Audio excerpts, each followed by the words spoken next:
All day.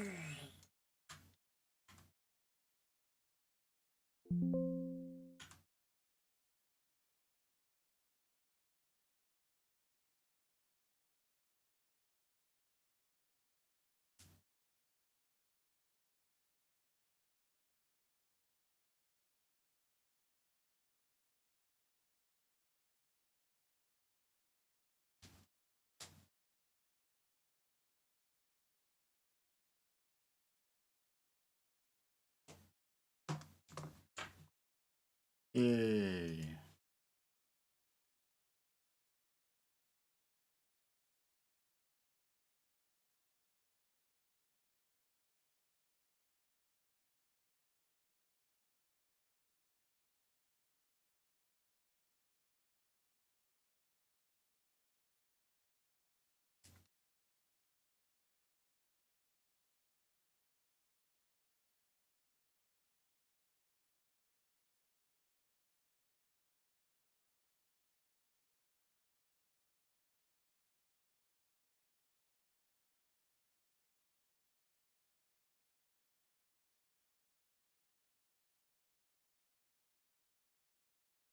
Anytime now.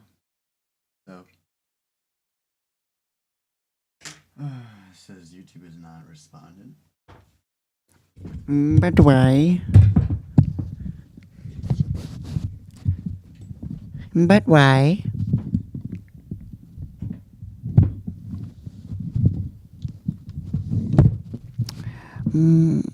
But why?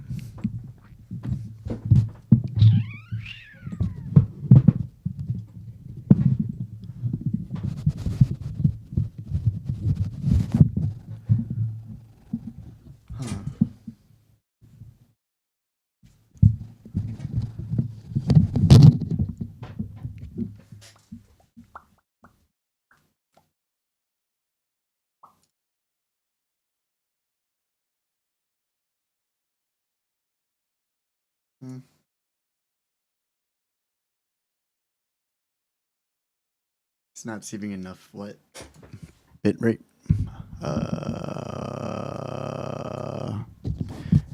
I think we're good now. I stopped the TikTok dual stream, even though for whatever reason it doesn't even work with my main account. It works with my freaking gaming account. I have no idea why. It's such a widow tease to me. Why be such a widow tease to me sometime, you know? I wonder what is happening in that brain of theirs.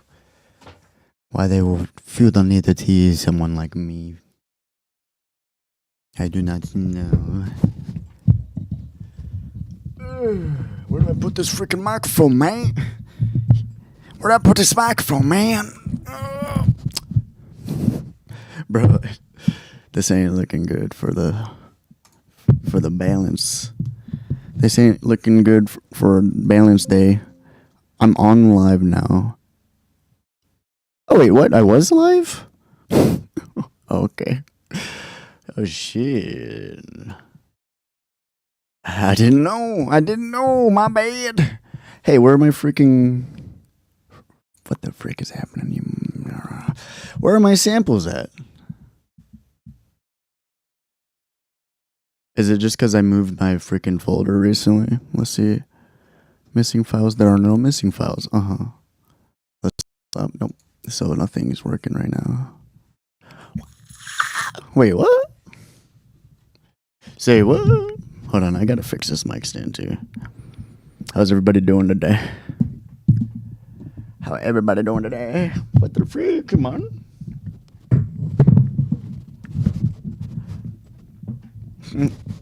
Mic stands. I can't stand with them and I can't stand without them, bro. What the heck am I supposed to do now? What the heck am I supposed to do with this, man? No, for real though. What the frick is happening? Day 3 of trying to get a like. Isn't that crazy? I mean, you don't know what I'm talking about, but I've streamed on TikTok 3 times now, and nobody's liked me, bro. I've had 0 likes this whole time, man. Isn't that kind of like impressive, actually? I'd think that I'd get like 1 like or something. I just want the swag. I just want the points that come with it, you know. But it doesn't seem like they're interested in let me in that easy, you know. I'm confused. I'm trying to start my freaking stream right now, so you can see what I'm doing. Oh, derp, derpy derp. Okay, now let's freaking figure out what these heckin' samples are, cause this is not okay, man. I'm trying to do some work. Truly, dude, Lee. I don't understand what I'm supposed to do. How do I refer it to somewhere? Because this is like sample offline, right? Which probably suggests that it could be online. Which probably suggests that there's a location that it is pointing at. Otherwise, how would there even be a freaking offline online if they're not even referring to a place where the shiz could be? Oh wait, I found you. All right, so now we just play the waiting game. It's kind of like a peacock and I don't know. I actually don't know what it is like. Huh? Hey, doggy. It's a puppy. What's going on, Real Bonnie? We got a puppy in the chat. How you doing? Finally. Now we can get the show started. What? No candidates were found, bro. Can you see this? Are you able to see this? Right now? Bonnie U9K says, "Good. How about you?" Yo, you sound really eloquent in your robot voice that time. I'm pretty okay. I spent like the last hour obsessing over this freaking awesome stream layout that we got going on here. I probably could have gone for another 30 minutes, dude. I was getting kind of, what do you call it? Over gratuitous. Which means, in the slang sauce, it means like decked out. Decked out that I was almost checked out. Too decked out, I almost got checked out, bruh. But you know how it goes, right, Bonnie? Probs. So, yeah. It is whatever. It is what it is. Do you think it'd be cool if I use this voice the entire time, or should I just talk normal? Yesterday I was talking like this for like 70% of my stream, and I had a lot of fun doing that, dude. I almost went back into it because it was just like kind of second nature for me at this point. What do I like to do for fun? I like to. That's like a really good question, doggy body. I like to sit down, look at the wall. I like to look at walls. And it's really cool because sometimes when I'm looking at a wall for like a really long time, I swear to God, sometimes it changes on me. Like it starts moving. Hey, look! And we got the samples back. See, this is what I'm saying, dude. I'm just looking at the wall. Sometimes God works in mysterious ways, you know? God works in mysterious ways, Bonnie. How about you? What do you like to do for fun? Huh? Up to you? It is kind of funny, huh? It is kind of funny. What? I can't think of a single thing that you could be talking about. So what? You just asked me what I did for fun. And first thing I thought of was looking at walls, dude. Oh, yeah, God works in mysterious ways. Is that what you're saying? You're right. You were so right. Thanks for saying that, honestly. Because if you didn't, I don't know who would have. And then I would have probably started worshiping the devil as soon as I loaded in these samples here. Wow, can you hear that? Can you hear this? Fucking now! They said the F word. I don't know if that's gonna be okay with a big guy. Shit. At least on TikTok, I think they bleep me, right? If I'm on TikTok right now, does it bleep me if I say fuckity fucking bitch ass cunt titty dick tit fuck bitch ass motherfucker stupid ad. Which one did it bleep? Which one did it not bleep, guys? I need to know because I've been seeing that recently. And I think that's insane, actually. There's probably a little delay. Yeah, I can try. Yeah, for a couple of dollars. No, I'm just kidding. Fine.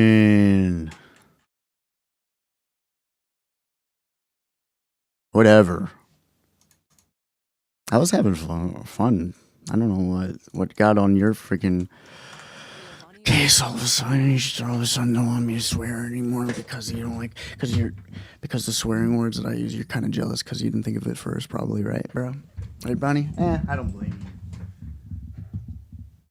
you. I'll take a break. All right, so it looks like we got all the samples we need. Are you ready, Bonnie? TikTok, are you guys ready? Anything y'all want to say before? No, you're good. I'm just fucking with you, or I'm just freaking with you. You're not allowed to cuss. Therefore, nobody's allowed to cuss, right? Is that how it works? Because that's exactly what I feel in my head. It's like, why are they allowed to have all the fun? Nobody should be having fun then. Ever. And I'm going to think about that for a bit. If I can think of a good counter argument, I might change my mind. How about you?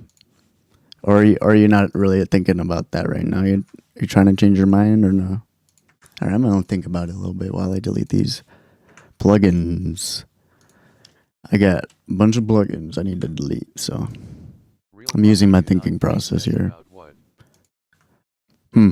Cussing about what or thinking about what? Because there's probably like 70% overlap, and they're probably the same question for that. But the 30 other percent, what can I say, bah? It's okay. Mods, rewind the tape for us. Just kidding. We can't do that. Mods, you know what to do. All right, I need a freaking. All right, every time that I swear, Bonnie, Real Bonnie U9K says I need you to do one of these for me, please. Because I don't want to get in trouble with anyone up there. So if you can do me a favor and sneak in a little word and ask for some forgiveness on my end, I would appreciate that because I'm only one person. Hey, what the heck? Where did all these wave files go, bro? You seeing this? It was going all swell and dandy. Are you guys able to see this freaking right now? It was going all fine and dandy until what? What happened here? Let's investigate. It is fine when if you do. You're funny? What? Funny looking, maybe. It's fine if I do?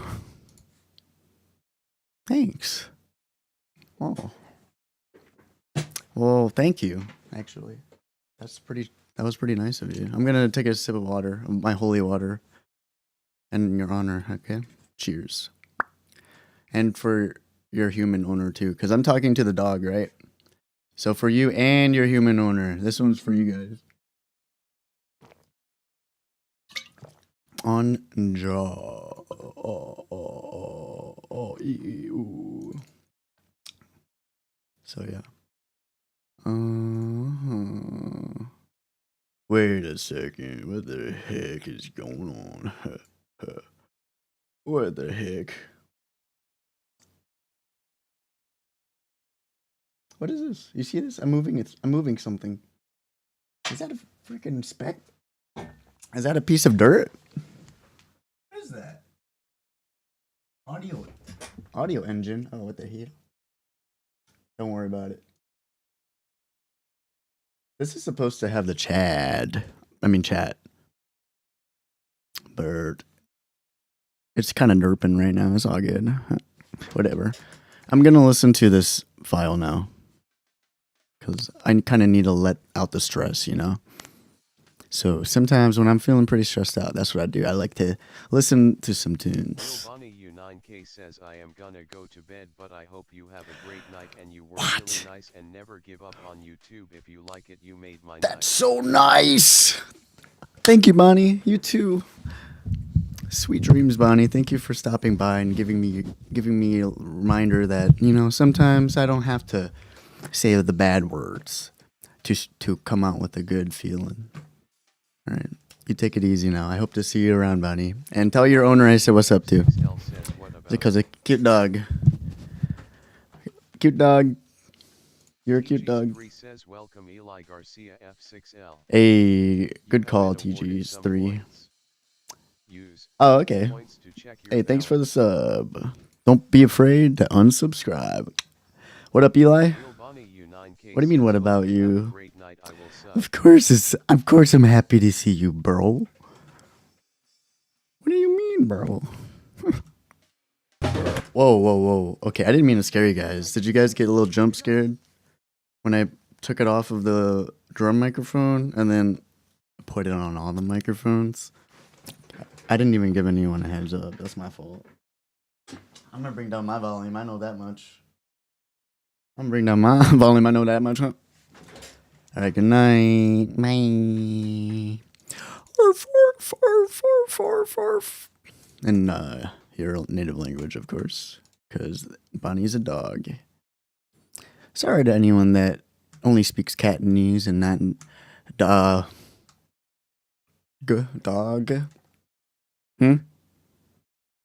I can't think of anything like dog.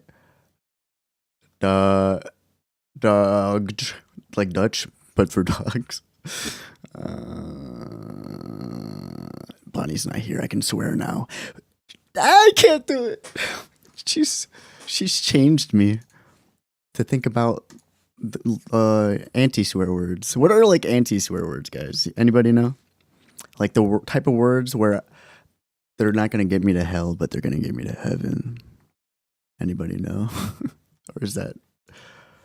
Am I too far gone for that? Yo, you want 1K likes? What? Bro, what am I gonna do with all those? What? I can end the stream now because we got the likes, bro. What the hell? Are you serious, man? We just started, bro. Are you kidding me? Dude, I've been here for freaking 3 days now. And you're just giving me everything. Thank you, young Apache. Yeah, you're serious. Okay, man. Okay, bro. All right, I'm gonna try real hard for you then. Okay, I'm gonna try real hard for you on the stream. Okay, give me 1 Real Bonnie second. U9K says, I'm gonna make sure I do a very good job for you. Okay. I'm gonna see how many things I can get through for you. You gave me a freaking 4. You're giving me 4 digits. What have I even done to deserve that? Was it because I didn't swear? Man, I should not swear more often, huh? Damn, thanks, bro. Thanks, Bo. Let's take a gander with our ears at this audio track real quick, yeah? Oh, it's kind of spooky. Yeah, so this is the 4th of 5. This is the 4th of 5 bands. We're almost out of the November show. And then on to, I think it was like a more of an indie rock emo show. This whole show was all screamo, hardcore, aggressive shiz, you know what I'm saying? 500! Young Apache, chill, bro. Somebody get this man an ice pack, bro. Holy moly, man. Thank you, man. I'll just let you do your thing, man. Up to you. Do I go to some more Ubers? Or do I go to bed? Do I do not? I don't care. Do whatever you want to do. In the meantime, I gotta lock the heck in here. Who's with me on that? Are you guys here to watch me watch the wall? Or are you guys here to watch me watch the audio wall? Pick your poison. Either way, I'm finding some sort of wall to watch. You can definitely count on that much. This shit's not responding right now. What the heck?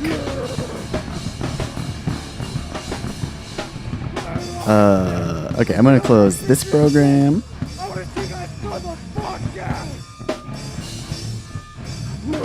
Oh yeah. Looks like that did just a trick. Okay, let's think about this. I'm gonna bring up my volume now. It's not gonna affect you guys. But now we are in the phase where we are analyzing, taking in the raw audio as it is, and we can come up with some goals, you know? Excuse me, come up with some goals so we can clean up this mub a little bit gooder, you know what I'm saying? So right off the rip, I want more guitar. As we can see right here, it's the -15. Which is the lowest of all the audio tracks. Holy, -15. I'm not gonna touch anything yet though, except for maybe the play button.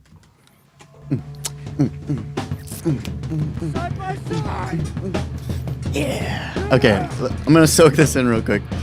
1 second. I like this. I like that left and right thing going on right now, you know? I like how we did that. It's like all drums right now.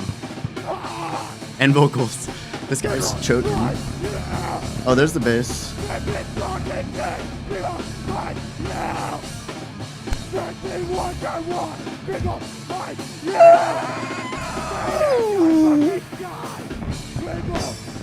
Bro!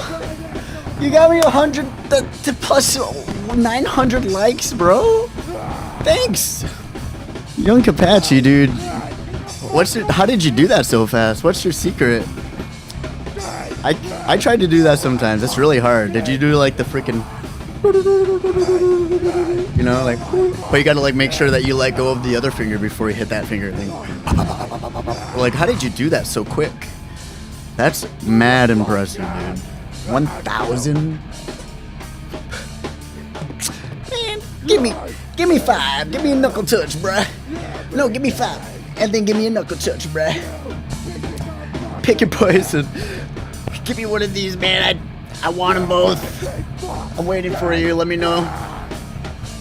And I'm gonna give you 5 more seconds, bro. Anybody else joining, man? Anybody else joining? It's all good. Thanks, dude. And we explode those. That's fucking clutch, dude. Oh shit, my left ear is getting blessed. This is gonna be a great stream, dude. Thank you, Young Kapachi. I've already achieved my goals for the stream on TikTok. They were rubbing it in my face too. They were telling me that I had 0 likes and that's all I had to do was to get 1 like to get 30 points. I'm like, bro, I'm trying, bro. You don't gotta remind me, bro. And then fucking Young Kapachi comes out of nowhere and just freaking brings out his octopus fingers, octopus arms, starts playing For Elise for me on the phone, just starts tapping the quadruple digits territory. Thanks, dude. That's sick, bro. That's sick. And now I'm gonna feel great hitting this guitar. Alright, where's the bass? Real quick. So this is the vocal track. Wow, he sounds scary. He just said that for. Did that bleep on TikTok? Did that bleep on TikTok? It's okay if it did. Oh, here's a guitar. Oh, there's left guitar, I see. Or right guitar, I'm trolling. Yeah, let's get these together. Like a couple of guitars getting together. Sorry, sometimes I like to speak figuratively. I didn't mean to like go too fast there. All right, so let's go ahead right here and set our track up. Are you guys able to see it right here? All right, I'm gonna take that as we're chilling. Nobody said anything so far. Let's go ahead and gain stage these and make them look so similar. Similar. We're gonna make these look so similar, and then guess what? We're gonna make sure that they are freaking sounding similar too. guess what? How we're gonna do that too. With a low thing I like to call, what they like to call insight too.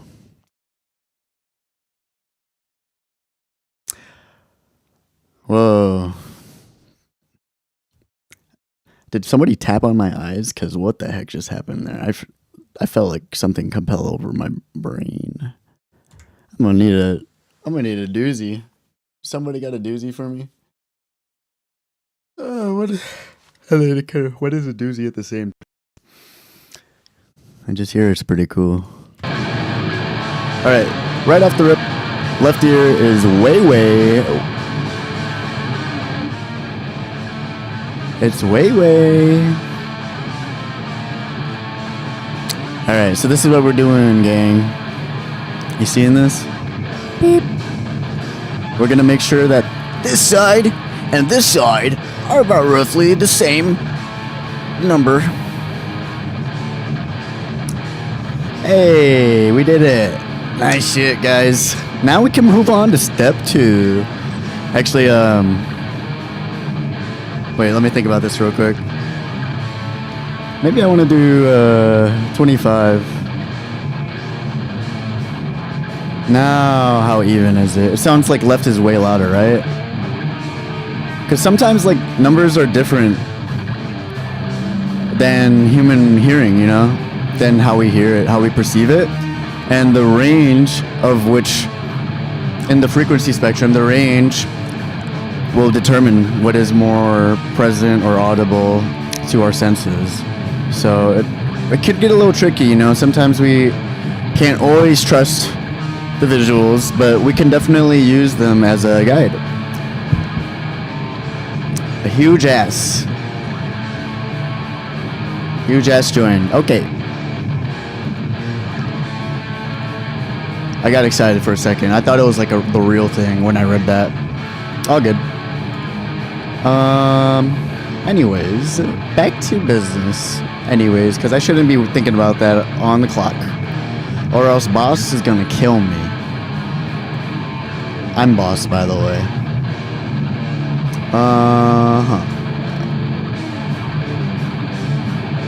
Right now, it sounds like this. Does that make sense to you? And I want it to be like this. It sounds like this. This is right ear. This is left ear. It sounds like this. Maybe I want to bring it out a little bit more. And then, you know what we could do is look for the bass.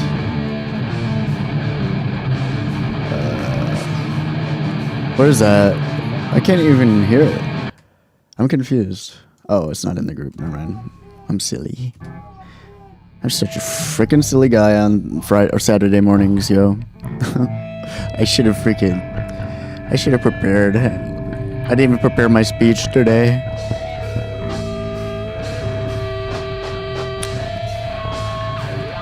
You might be wondering as well, what are these? What are those? You might be wondering as well, what are those? Those are a little thing I like to call mini meters. And this way we can, you know, we can look at the audio as we listen to it. It's pretty lit. Wait, what? There it is. Whee! Oh, it went to my other monitor. That's pretty cool. Alright, let's see. Oh, that's our own audio. Damn, it's crackling, bro. Oh shit. I wonder what I can do about that. Let me use my thinking noggin real quick. This is potentially either a great time to use this plugin called Spectralayers, which allows me to go into the matrix of the audio file itself and talk to Neo, beg him for his help. Or I could use a different thing, a little thing that I like to call a little thing that I like to call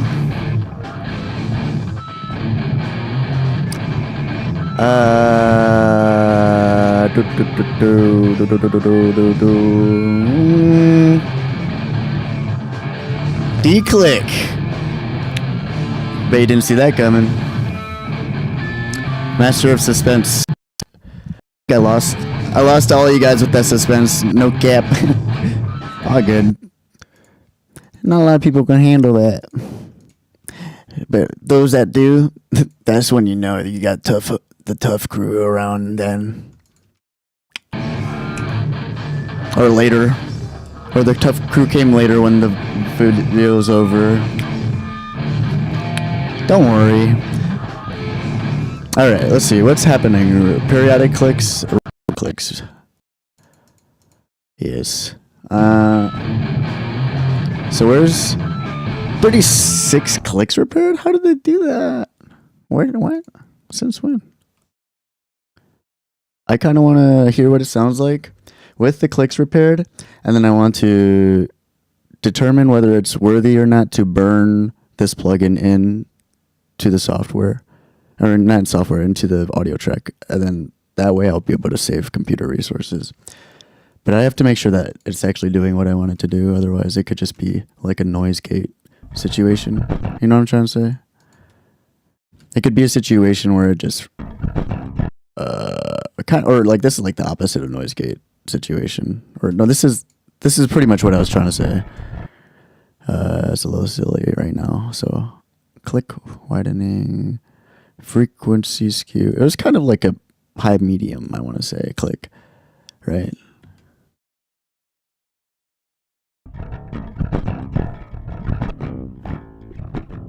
What does it mean repaired? I don't understand that. Is it just like how many clicks it detects or something?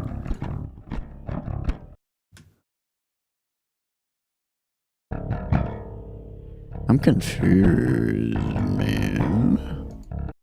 Sensitivity. We might not even want the click thing. Honestly, I don't think I've ever hard committed anything from the RX suite, because it always sounds like ass. And I'm like, I'd rather just take the fucking clicks, or I'd rather take the freaking, what is it called? Like the static in the background. If anything, it adds more of a charm than the freaking whatever the heck they're giving me instead of the charming clicks. It's just like they're giving me nothing. They just give me clicks, really, and then they take the bass out for the most part. Random clicks.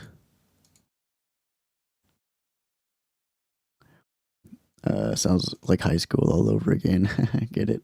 Because clicks are like social groups, mini cultures within a class, subsets within a class of students.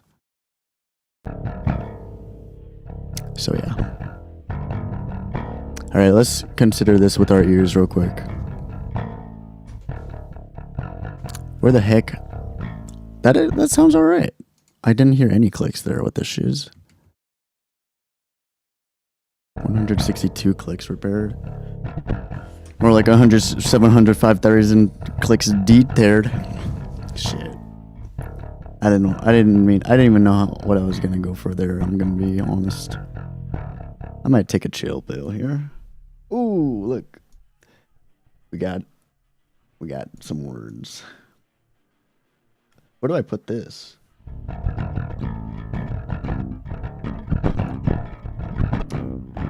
I'll just put it right here. Fuck it. I don't know.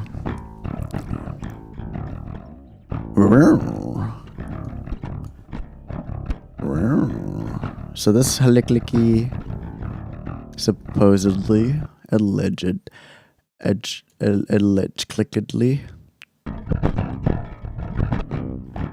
I heard it, but it definitely wasn't not as striking as the other times I've heard it and heard it in it. How about for you? Definitely wasn't as striking as however else also I've heard it in it. The fuck? I think that's pretty good, dude. Let's get it. Let's lock it in. Wait, hold on. Actually, I want to triple, quadruple check this. Double check. I'm going to double check on my quadruple check. Sounds good to me, man. Let's burn it. Send it to the chief. That's me. That's me, bro. And then we'll see what he want. What we should do with that after, man. How do I do it? Oh yeah, I'm tripping. Let's bounce this shit, baby. 14, 27, 1427. Crow! Holy moly, bro. Oh my god, you got me blushing, bro. What the hell? I did not expect to see you here, bro. Braby. What did you say? I just see your face, man. I'm like, hold on, I need a second, bro. I got an adrenaline rush, bro. Okay. What'd you say? This what happens when Nizzy doesn't spark, huh? Nice, bro. Cool. I just appeared on your what's it called? FYP, bro? Nice. Yeah, I feel bad. I just left y'all. I was like getting so parasocial, bro. I fucking promise you. It was like nothing personal. I was like way too invested in y'all's lives. And I'm like, fuck, I can't do this and then do that and then do this and then do that. I'm like, I'm gonna fucking, you know what I mean? But yeah, dude, I'm happy to see you, bro. What the shiz? Thank you for stopping by and saying something, man. Because we all know that you easily could not have. I wouldn't blame you if you didn't either. And you took the fucking ballers approach to this social interaction here.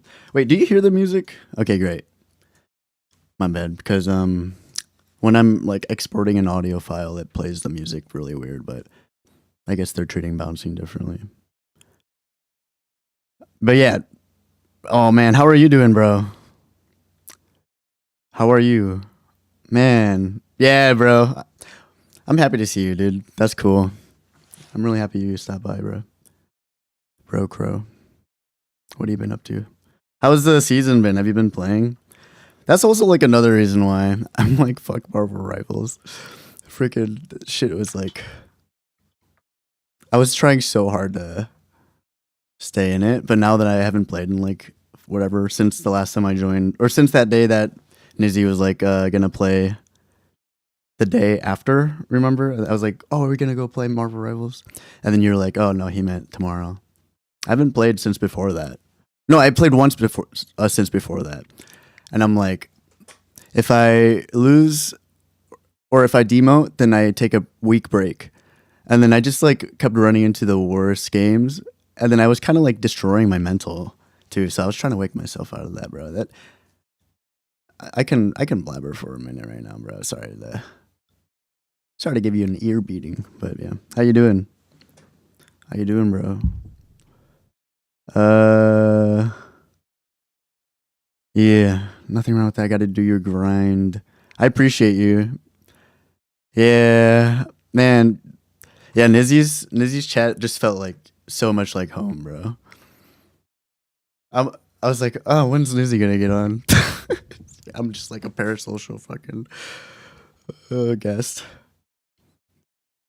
Yeah, I love streams, dude. I love streaming. I love hanging out. So time and place, I guess. Time and place. I definitely want to return after I do a bunch of grinding here and then get burnt the hell out.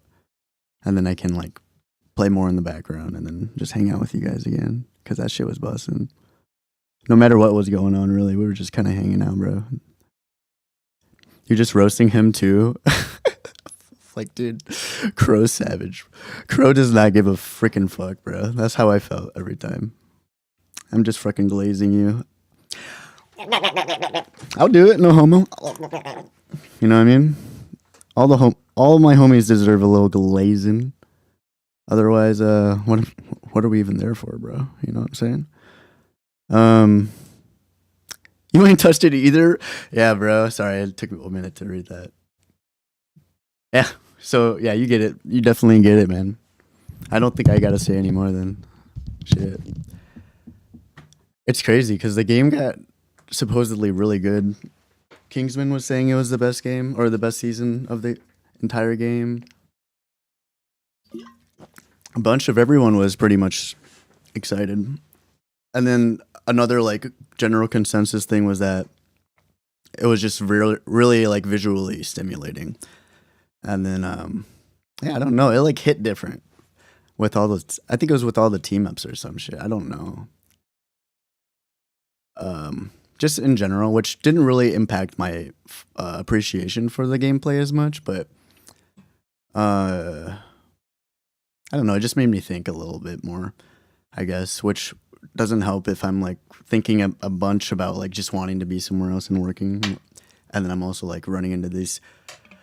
Bro, I had a game where it was like, I was playing support with another guy, and then we had a Spider-Man and a Magic. I don't even remember who the other DPS was, and then like an Emma. And then I was just begging the Spidey. I was trying to be so nice, I think, in the chat. He ended up like 1 and 8 or something, dude. I'm like, dude, I want to keep playing. I don't want to demote, bro. I just ran into freaking God's blessings that day, and then I demoted because I just had the worst luck that day. I wonder if I ever played with Gaming for Hope. You ever wonder about that, bro? What would you do if you ran into a Gaming for Hope in a video game, bro, and he was just like hanging out, but you know who he is? Perks of being old is you stop caring. Oh yeah. Yeah, I mean, well, if you're like goated like we are. But yeah, you know how people be, bro. So yeah, that game is an interesting place when you run into those people that are like literally adult children.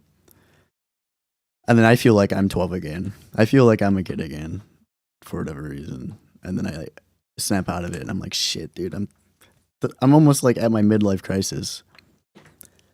Why am I stressed out right now? But not to complain. Not to complain too much, at least. Wait.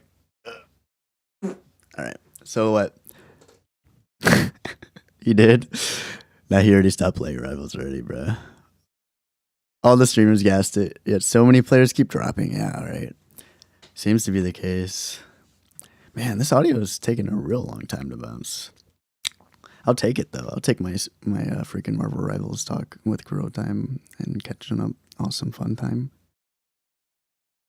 Yeah, I will say, I think spending time around Nizzy for what, maybe like 60% of my free time like that. Maybe like 50% of my free time like that while playing Marvel Rivals. I've like never been angry in the game, you know? And then I think like spending so much time with him, I was like and this is cool though, because I kind of like the Kill Bill, like, you know what I'm saying? Like the freaking blood fucking, I'm gonna kill everyone. Like, this game's fucking so stupid. I hate being in here. I just gotta fucking do my thing and get out, you know? But that shit feels kind of scary sometimes too. Because I'm not like angry often, unless I think about like Epstein for like a minute. Then I get pissed off. But like, I didn't even know how to like process the freaking overwhelm that I was going through that week. I was like, all of a sudden the gates just flooded, and I got angry at everything. Yeah. Hey, thanks for listening to me, man. I don't think anyone else would understand, and I haven't really like aired it out. You know, I haven't aired all of that out yet, so I really appreciate your open ear, bro. I can pay you later, bro. When I get the money, I'll pay you back later. I'll give you like, how long has it been? 20 minutes? 10 minutes, 20 minutes? I'll give you like $5 a minute. How about that? Just give me a bit. I gotta cook. All right, thank you, bro. Thanks, bro. Appreciate that from you. Yeah, I hate being angry though. Especially in a video game. The shit pisses me off. When I get angry, I get so angry when I'm pissed off, bro. I hate it. And then when I realize that I'm getting pissed off because I'm angry, I just start getting so mad. So I had to like get out of there, bro. I just had to get out of there, man, and figure my shit out. And and thank God I did, because do you see what's on my freaking screen right here? Wait, right there? I've got 24 sets I need to do. My goal is to do them all by literally 2 weeks from now. Yeah, you're right, bro. Or like Valorant or some sweaty ass game like that. Yeah, bro. It's day and night, no doubt, no doubt. Which is information in itself. You know, is like fucking if you're dating a dude and then they just start spitting out misogynistic terms on the mic, then you kind of know some of the story that they won't show you otherwise. Like time and place, I guess. But having that be like 80% of the expected experience from these grown adults that we play with,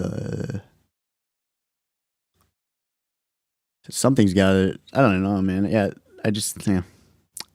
Sucks, bro. You know, sucks to suck. All right, so we got this bass track done. Feel free to keep talking me up, man. As well, you know, come in and out, do whatever the heck you want to do. I'm gonna try to keep 75% of my body like rooted in the process. But yeah, bro, especially you. You know, I'm happy to hear whatever you got to say or spend time with you, man. No cap, no doubt. No doubt, no cap. And dude, are you hearing this? Do you know much about audio production? This is crazy. I'm really curious of like. Okay, so what we just did when I was bouncing the track, which not a clue. Word. Yeah, let me know if I'm like speaking too fast or you don't care, cuz literally like anytime anyone asks me anything, I give you a fucking whole essay on it. So just be like, bro, I don't care. Feel like, all right, bet. I'll move on. But I assume you're like somewhat interested, so I'll throw as many words that feel valuable enough for me towards your direction, and I'll feel like successful if like 40% of it sticks in a way like that you can take with you. And then maybe, I don't know, maybe you look at music a little bit differently as a result of that. You know, that's what I consider a W. A W. So what we did right here just now is called, I just learned this term like fucking a month ago, bouncing a track, which pretty much means, right, in all of these individual tracks, all these layers that make up our freaking, how many do we have? We have 15 or sorry, wait, what? We have, I can't count, bro. I'm not counting all that. We have all of these layers, right? Now I'll count it. 5 plus 2 plus 1, 8 plus, okay, so we have like 12 tracks. Or, yeah, we have like 12 tracks. Each of them have their own identity, and then each of them need their own loving and their own curation, you know, and like how we want to clarify the sound for all the shiny bits and like, you know, nice fundamental tones is what they would call that in like the EQ spectrum.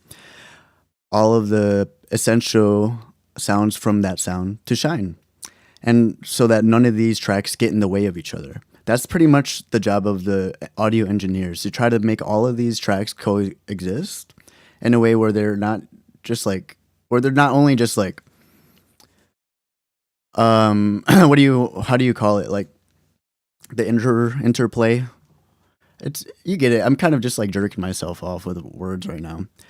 You know, and like my job is to enhance as much of what I feel the performances or like the song's ideal, or like my job is to enhance the total cake, the taste of the total cake. I try to make that match my perceived ideal as much as I can, and I do that by clarifying and taking a look at each individual track, and then I also take a look at each individual track in context of each other, right?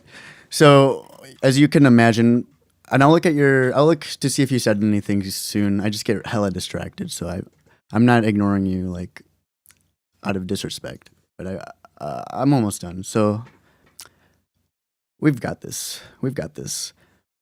So yeah, when I'm clarifying, when I'm like looking into all of these different instruments, like vocal or whatever, and then I'm really like trying to consider what makes this audio track what you could call like muddy or whatever, or like maybe it's like it just sounds weak, which is a pretty subjective word, right?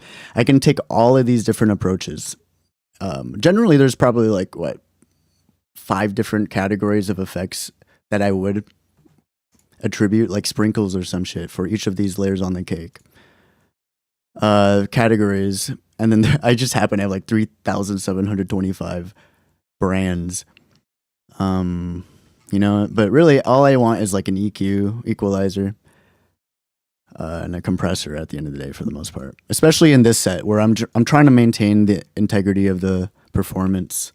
I'm not trying to like add my own anything to it. I'm just trying to like make their performance sound as good as I can. I'm going to use a lot of CPU intensive shit. So when I'm all this to say is that when I'm bouncing a track, I am baking everything into the track. So that way I can save my computer some fucking power, then I can move on to the next mob. Blah, blah, blah, blah, blah. Thank you, bro. Thank you, bro. And away we go. Let's check out the bass now. And, you know, if you compare, I'm not sure if you were paying attention. I'm definitely not sure if I was paying attention. But if I was paying attention, I would probably say this. If I was comparing the size of this waveform with the size of the waveform before I used the declicker, the anti-clicker, which is caused by like a loose cable or like a broken cable that just generates clicking static. What was I saying?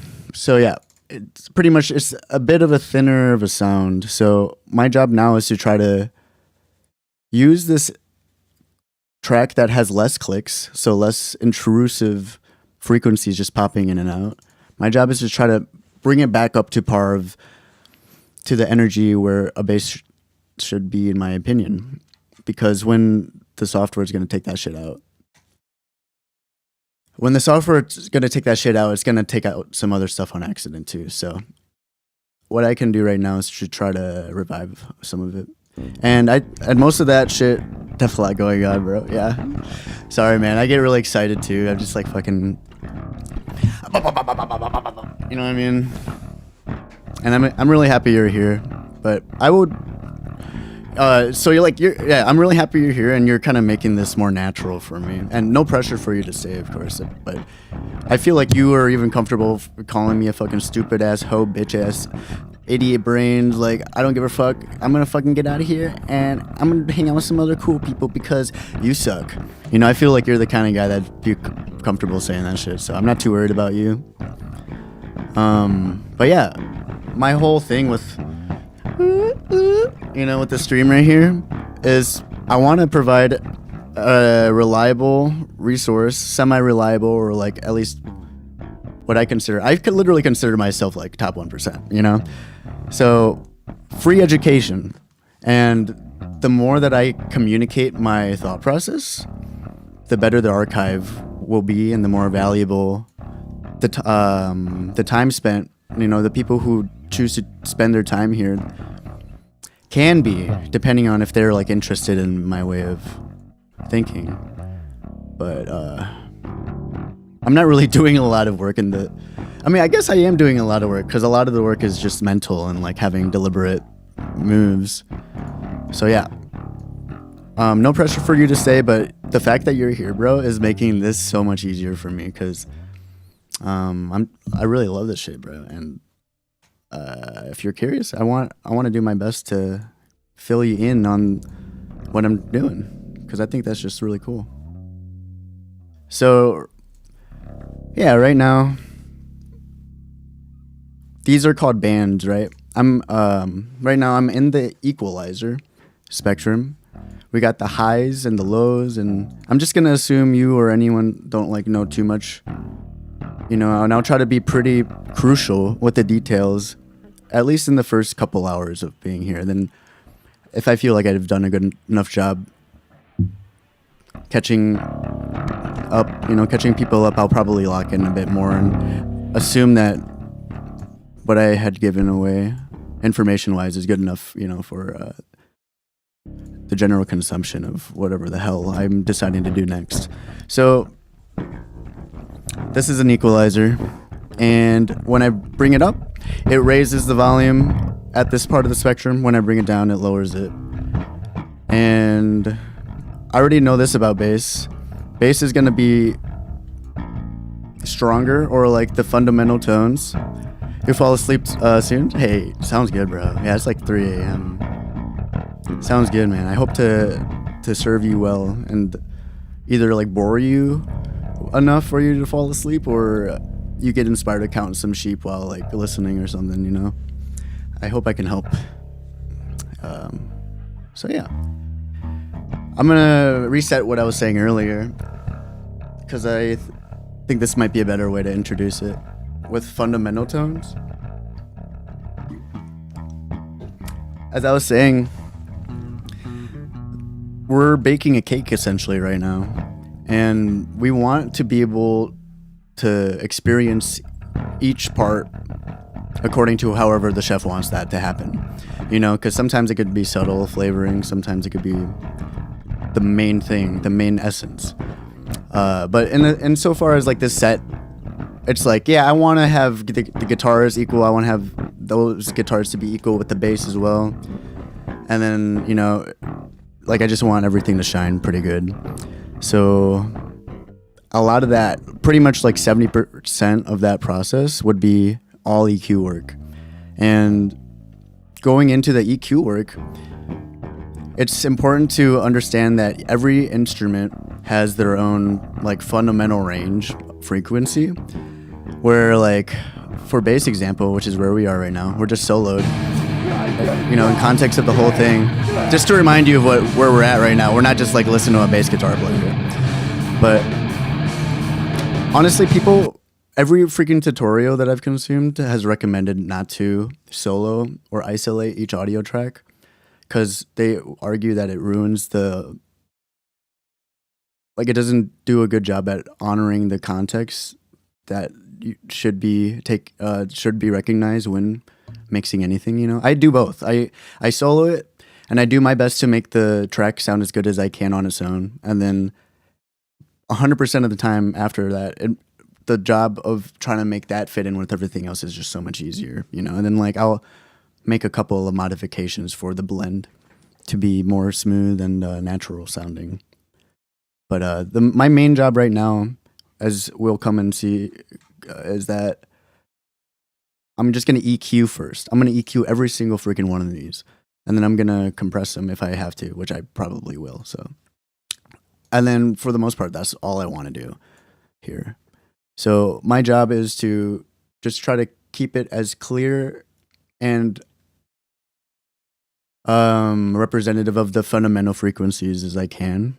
So for bass, for example, the picking, like the, or not the, like the part that plucks is generally going to be around like, what?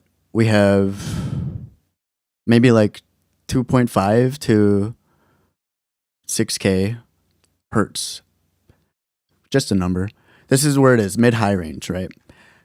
I don't want, I was going to say a bad joke there. Bro, I gotta fucking get out of here. Okay, so then what I like to do too, which a lot of people probably do as well, is when looking for the fundamental frequencies of this particular take, we like to explore around using this band, right? And then we bring the cue all the way down, so that way everything gets adjusted alongside the band. Like all the areas around the band will get adjusted with the band. Because here's what it sounds like if I don't do that. It's like you got a doily, and you're not really getting much feedback. You're not really exposed to much information to work with. Really, there are good contexts to do this shit, but generally I start with the 0, And then what happens is when you're exploring up here or down here, wherever the band is what our ears are pointing at pretty much, or like what is pointing at our ears in the sound. So in other words, I'm gonna look for the spot where the pluck picking sounds the best. So let's do that real quick.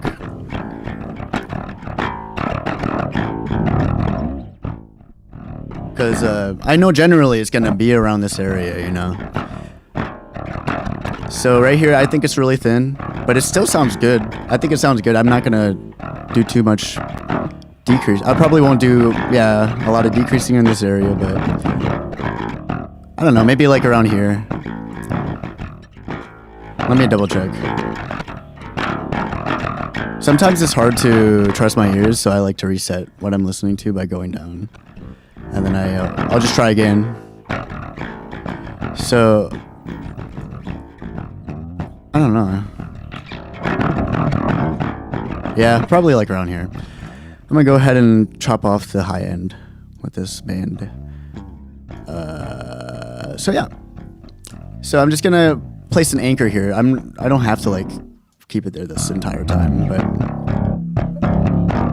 it's just an anchor. And then now I'm looking for a bad part. That's generally what they want, or like what we should try to do anyways, is like instead of boosting the good frequencies, we want to find all the bad frequencies as we can. And we want to make that reasonable too, because if we freaking have the cue really precise, it's gonna take the nearest frequencies with it, down. But then it's kind of weird. It gives you that like freaking doily effect, and it doesn't sound as natural when you do that. It's okay if you can't hear it now because I'm kind of talking over it and I'm moving really fast. But yeah, so generally how I like to structure my EQs is to find the fundamental frequencies for each instrument.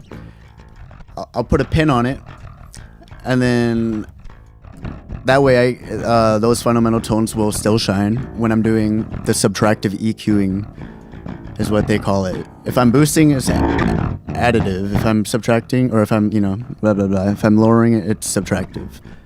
So I already know for the most part, for bass, this area is going to be full of less useful information that will just get in the way of the other instruments that are trying to talk. So I'm going to add a shelf, is what they call it, which is just like a band that goes a certain direction, whether it adds or subtracts. It's going to make sure that everything in that direction is going to add or subtract. So I'm going to start like around 400.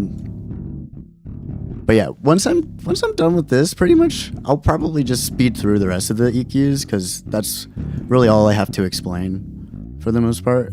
And then you guys will be able to try to listen along, and maybe you might disagree with me and like where I decide that this is a fundamental frequency or this is not the fundamental frequency. And there's like a pretty high chance that you would be right and I would be wrong. There's a pretty high chance because like my headphones aren't the best, So they're not like neutral is what they would call it. So they're not like the best monitoring headphones. So there's a high chance, that you guys actually might hear it better than me. Either way, I am just going to keep doing what I want to do. But yeah, I just don't think you should trust every decision that I make at the same time, because one, I haven't had a lot of sleep, so I can't really trust my senses in the first place. Two, my gear's trash. Three, I'm like thinking about so much right now. I'm like trying to teach and explain my thought process while literally doing this at the same time, so. Listen to what I say, and then like give it like 70%, 80% of your trust, but definitely stay rooted in your own sensations and your own hearing, and learn to trust that more than anyone else's, for sure. So yeah, at this point I might be, what do you call it? If I do any more, it'd be extraneous. If I do any more bands, to subtract. So actually, I'll do like one more band to subtract. We'll get there though. Now, earlier we got the fundamental tone for the click, and now we want a fundamental tone for the body of the bass, which is pretty much where in this. It's pretty much like the answer to where in this spectrum, down here in the low range, will we benefit the most by enhancing. Right here is pretty muddy, so I'm gonna bring that down because I just hear it right off the rip. Why not? I can do 32 bands with this EQ, so. It is the thing though that like, what do you call it? Like over analysis or whatever. Like sometimes less is more type of vibe. Yeah. Okay. So great. I think that's good. So this is like good for the general case. Maybe I'll bring it up more. Generally, you don't want to add or subtract more than like 6 decibels. But I've been kind of going crazy recently with all that because I've just been learning to trust my decisions more and to kind of, just to play it unsafe. I don't know if it has been working out, but I think it has been. So maybe I'll end up as a has been. Who knows? But yeah, fundamental tones for the bass are like from 90 hertz probably to 220 hertz on average. And then after you're done pinning those anchors on like the best tones, and right here I'm gonna bring it up even more because I like the meaty drive that kind of comes with this 10 decibel boost. I'm just gonna go for it because I like the way this sounds right now. Maybe not later, but I can change it later. Yeah, so I've pretty much done what I wanted to do with my EQ and the bass guitar in isolation of just looking at the track in itself, right? So I feel good for the most part. I'm gonna go ahead and subtract from under 70 hertz because a lot of this will be just sub rumble, and I don't want to remove it because that's part of the secret heart of the flavor, but definitely don't need to be shining too much. So now that we have the essentials for the bass established, a good natural next step would be to resolve any of the conflicts that they may have, that this bass track might have, when it comes to what they would call masking. Is like, I have this bass guitar that's really strong here in the lows. There's pretty much always gonna be an instrument that is gonna mask or like clash or like fight for space in this range. And I'm gonna give you a second, and the second's over to think about which one it was. It's the kick drum. It's pretty much the only one, really. It's pretty much the only instrument that will get hidden if I don't take care of that. And, like freaking, open the womb per se, Look for the babies. Look for that freaking alfalfa, the baby's little twiddly-do. And then the second I see that little twiddly-do, then you're going to be able to hear the kick a lot better. So there's a couple ways to do that, and you want to do both, for sure. So the first way will be to be like, oh yeah, so what would the fundamental frequency for the kick drum be? Generally, the kick drum's going to be around like 80 to 140 hertz. So 80 to 140 hertz. So there's definitely an area here where I just happen to boost everything, right? There's an area here that would benefit from me carving out more space in terms of the whole sound being experienced, of the band being experienced. So I'm going to go ahead and let's solo the drums with the bass.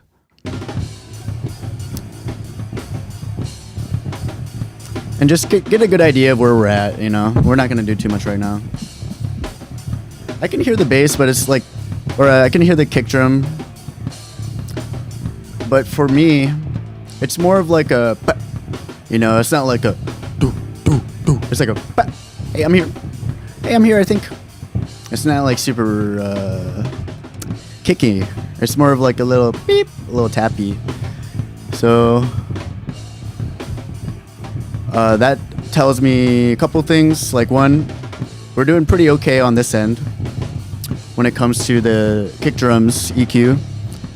If I bring it up, right, you can hear it even more now. If I bring it down, you're gonna hear less. So I can trust that this just on its own is gonna do a pretty good job up here. So I don't have to worry about that too much when it comes to EQing.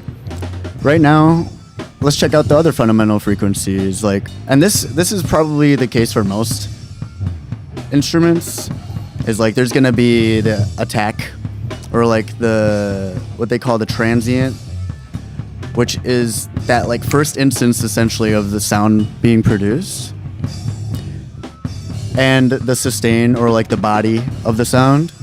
Pretty much every instrument's gonna have those two essential frequencies, but they just exist, you know, in kind of different places. But they're like all, it's like really easy to translate it across, you know, the different roles of every instrument. It's like once you know how to EQ one instrument, you'll know how to learn how to EQ other instruments. No cap. Very easily. So I'm gonna go ahead and remove this information. I'm getting a little ahead of myself, but I'm just kind of impulsive right now. I should probably be moving a little bit quicker. But yeah, bass, we don't really need too much of the mids. Right now, what I want to do is identify where this kick drum in particular is strongest for its body. You know, because every kick is going to have a similar, or like they're all going to share a fundamental frequency range. And it's just about discerning and listening to where our current recording is the strongest for the kick. So let's do that. I'm gonna go ahead and just solo the kick right now. See, like right here is all thin.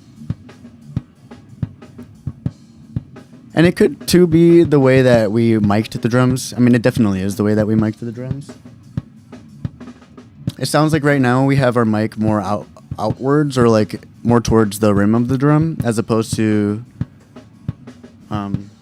like the actual drum. So it's not like getting all the air that's getting pushed out, really. It's like kind of catching some on the side, but really it's less about the body of the center, you know, of the drum, but it's more about like the like right here. And it sounds like it's kind of like, if anything, it's probably sound or aimed around 70 to 80% away from the drum. So there's like a limit to how much oomph we can get, probably. And that's why what, you know, it's why what they say is true when it comes to tracking audio. I don't know if this is what they say, but this is what I believe at this point. And it's pretty much what they say is like 80% of the mixing of the audio engineering is in the tracking phase, is in when you're setting up the mics, is in like making sure that the guitars aren't too loud when you're recording. And the better that I can make these raw tracks sound, just, you know, just as the way they are, the less work I'll have to do in post. And that's ideal. You know, that's what we want when we're recording, is we want to do it we want to do it properly. So yeah. We're living and we're learning. Right now it seems like we do benefit if I boost up the 40s, which is not a common move that I would that would be in like my top 3 options to do. But I can already tell that, you know, you can hear the body a lot more. So I'm just going to place an anchor here just for fun. What I'll do, actually, what is this called? I don't know what that band type is called. Oh, it's called a high pass, which means like it's cutting off all the lows and it's allowing the highs from the side to pass. It's kind of weird way to look at it, but yeah. So this would be a low pass in other words. And generally, you want to have a high pass and low pass on every single track because that just means that you're cutting out information that won't be needed. And in other words, you will be having a cleaner mix as a result of that.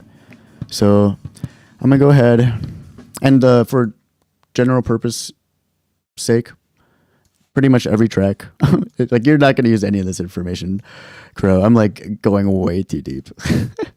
I'm going to have to do this every fucking stream too, but I don't know. It's just my thought process. The more I explain it, the more I'll understand it too. And like either learn to keep the lesson or to not value as much, you know? So we'll see what is a survivor by the end of my, what is this fucking 24 set campaign, bro. We'll see which pieces of advices survive in the long run. Everything will, or like how will I cut down my explanations, you know, and make things clearer? We'll find out. But yeah, every track will probably have a high pass and a low pass. Definitely a low pass, generally from 40 hertz and below, and then probably like 10K to 14K is when we'll start doing the low pass here, you know, or high. What the hell am I saying? Yeah, I think I said it right. The low pass here. Yeah. Yes. Okay. Got it. And then I'm just going to keep that anchor, but I won't consider that to be the fundamental tone. I just know that if I do this move, it's going to sound more hearty than it did earlier. So that was a flavor play, but that's not like a hone in on the essential tone play. It's a flavor play, which will inform all of my other decisions as I'm making them. I'm going to go ahead and just do this. I'm going to move this pretty quick here.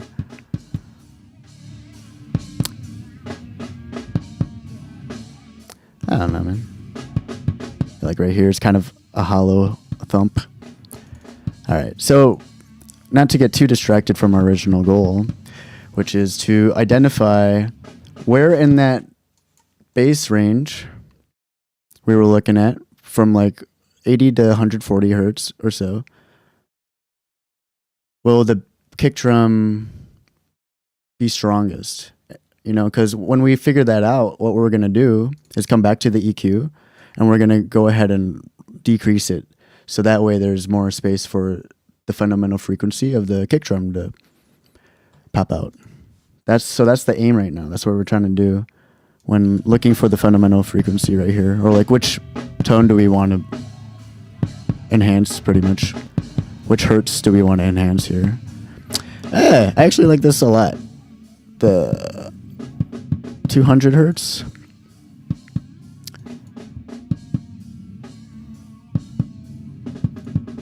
All right, let's hear it in context before I fucking make a giant decision that just won't make sense or like as a whole. I'm gonna go ahead and center all of the instruments as well, because having a stereo image will probably make it harder to have trustworthy decisions. Because I'm already like, then I would have to like accommodate for the volume balance and like that's pretty much it in my that I can think of right now. But I'd have to just have more like background processes going on while I'm already trying to balance this shit. So I may as well just center it, not think about that yet, and then I can get there later.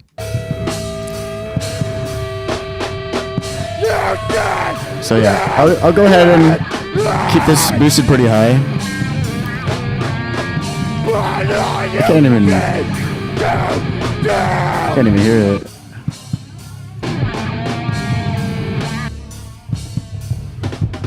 Okay, so where was that? Like 150. Yeah, and we can look at the analyzer too. The peaks are up here for sure, but that doesn't always mean that's where we want to look. But it is a good sign if that's where I was looking already, and then I can have visual confirmation that that is a area of the waveform that is very strong. I can kind of use that as evidence for this decision.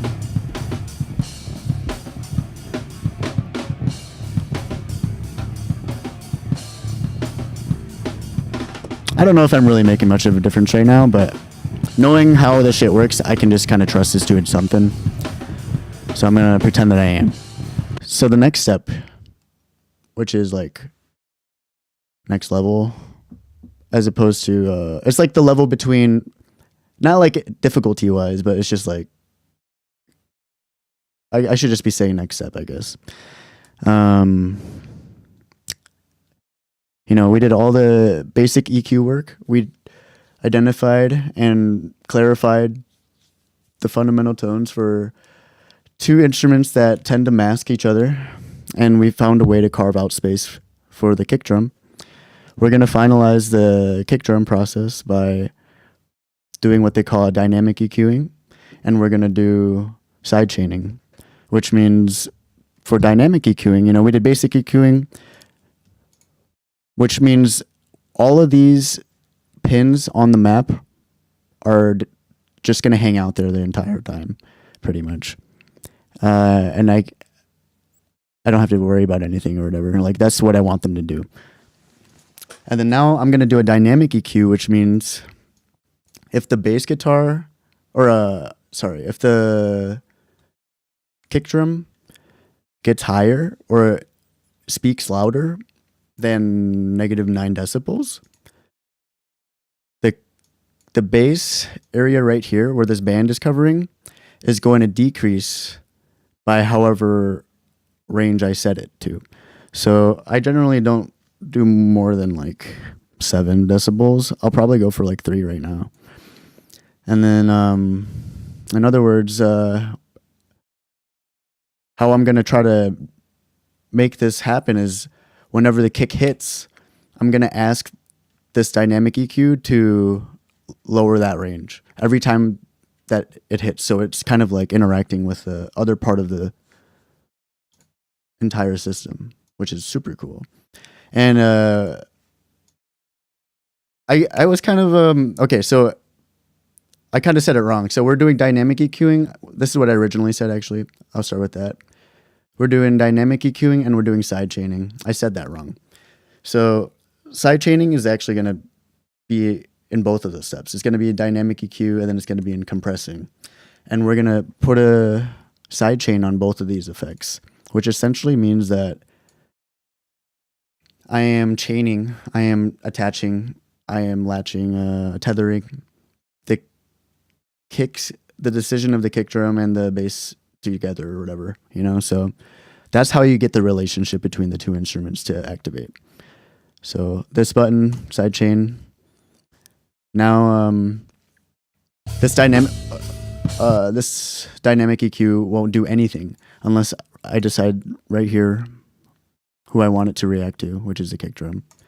If I didn't sidechain anything, it would sidechain to itself. So pretty much if the bass was really loud here, it'll automatically bring the frequency range down according to the range that I set. But now that I'm sidechaining, it's not even going to listen to the bass in itself. It's going to listen outwards. So we're going to go ahead and commit that. And then we can watch the graph now. It's moving alongside, and every time we watch it move, we can see that, or we can hear that the kick is present. I don't know about more present, less present, or what, but it's definitely audible now. You know, I can turn it on and off. I want to take a second, though, to kind of soak it in. Give you guys a chance to soak it in, too. Bring up the volume on my end.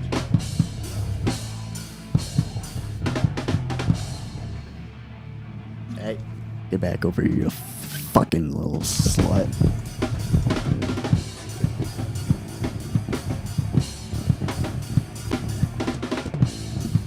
And it's cool, too. This software, I'm not too sure which other equalizer does this, but BroQ, you can do, I forget how right off the rip, Oh yeah, is look at every single instance of EQ in your project. So you can look at both EQs at the same time. And that's what this red area is. It's the masking area. It's the area in the frequency spectrum where the two equalizers share most frequencies, where they're masking.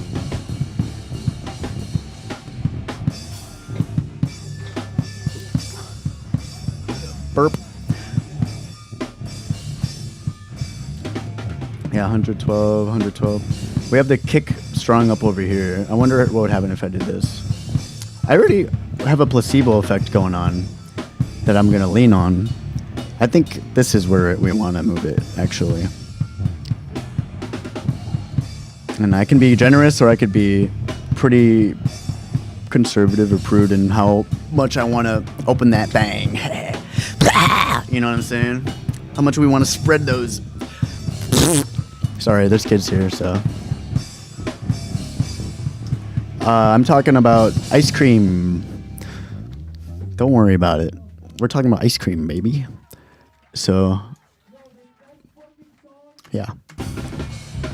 We did a good job here. We did a really good job here, I think, in side chaining via the process of dynamic EQ for the kick and the bass. And the next step I want to do is another way to make room for the kick, which is to tell our compressor, which is an effect that essentially tells the track audio to shut the heck up if it gets to a certain volume. Kind of like how a dynamic EQ works. So I'm going to let you absorb that info real quick. Real slow. And then we're throwing a compressor on our bass track. And I'm going to do the same thing. I'll start out this time side chaining it. So that way anything we listen to right now is not even... Wait, no, it will. Never mind. Now it's set to external. So anything we listen to now is going to react to the kick drum. But if I didn't do anything, then this compressor would literally do nothing. Nothing's happening right now. But since I just sidechained it, it's reacting to the activity in the range that I tell it to, which I'm about to tell it to focus just on the low range right here in this EQ. So it's really only looking at that range for the kick drum. And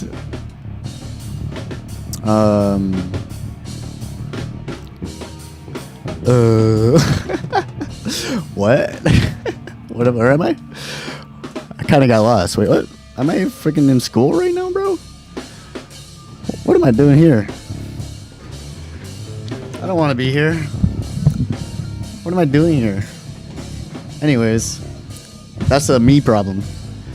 I'll finish this out, don't worry.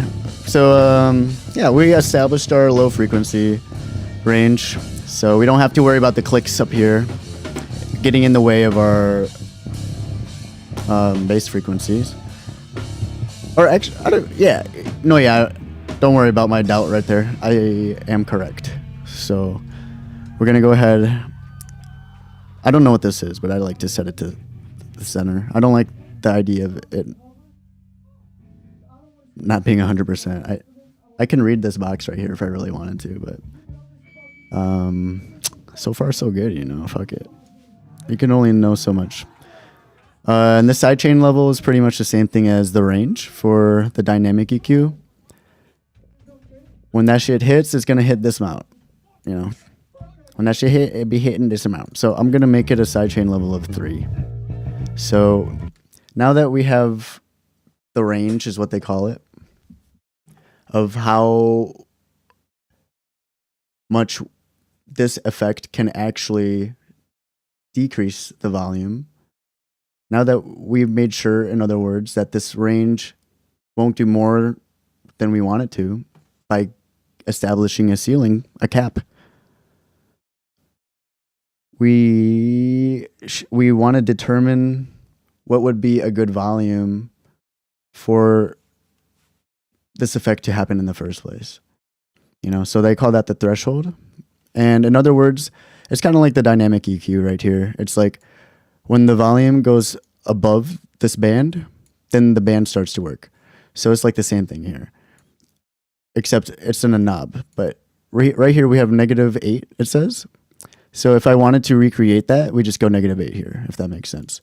It just looks like a circle instead of a bar chart or whatever. But it's pretty much the same thing. It's the threshold in which the effect will react, or the threshold of volume that will tell this effect to act. So yeah, I don't know if that's what we want right now. Something that I would consider is like, what is kind of the general average decibel that the kick will be in throughout the set? Because I could accidentally make the threshold way lower than the average volume, which will pretty much always compress every single thing that happens all the time, and that's not what I want. Or that's kind of like a, sorry, that's because we're doing sidechaining right now. I said something that still applies, but what I said is more about just like compressors in general than the relationship between two instruments and how they react with each other. So that's kind of my OOPI. But it still works, you know, I didn't lie to you. But yeah, so in this context though, I think it'd pretty much be fine. You know, if I did want the compressor to activate every time that the kick hit, like, yeah, just make sure it's not at 0 decibels, like at the very ceiling, you know, if I do it anywhere. Because right here, this meter that is increasing, which is a visualization of when the kick is hitting. Pretty much if I use it anywhere, the compressor is going to act. So I think I'm about to head into territory that I don't quite understand, because I feel like there has to be a reason to not want to be here all the time in this situation where every single hit is like max. That might be a lot right now. So it's a lot for me right now. So I'm not going to overthink it. Knee, hard knees when you make the knee 0, soft knees when you make it max. And then knee is pretty much how soon the shit activates, like millisecond wise or whatever, I think. Let me double check here actually. I'm gonna pause for your absorption. And then now I'm gonna start reading. Oh, you can't really see it, can you? Here's what it says. It's the knee slider. Actually, I need water break. The knee slider set the roundness of the compression around the threshold, which can vary from 0 to 72. Using a soft knee or 72 can help make the compression more gradual. Yeah. So, yeah. I generally go for the hard knee, which means like open the gates as soon as it happens. You know, you don't need to ease it in. As soon as the kick hits, I want that bass down. So I'm gonna hard knee it, in other words. And then I'm not too sure. This is the me thing. Don't worry about this part too much. I'm not too sure what I'm doing. Like like the differences of what would happen more so if I did this, -4, or if I did this, 0 threshold. I don't really think there would be a difference with my current understanding of how all this works. I don't think there really is a difference. So that's something to consider.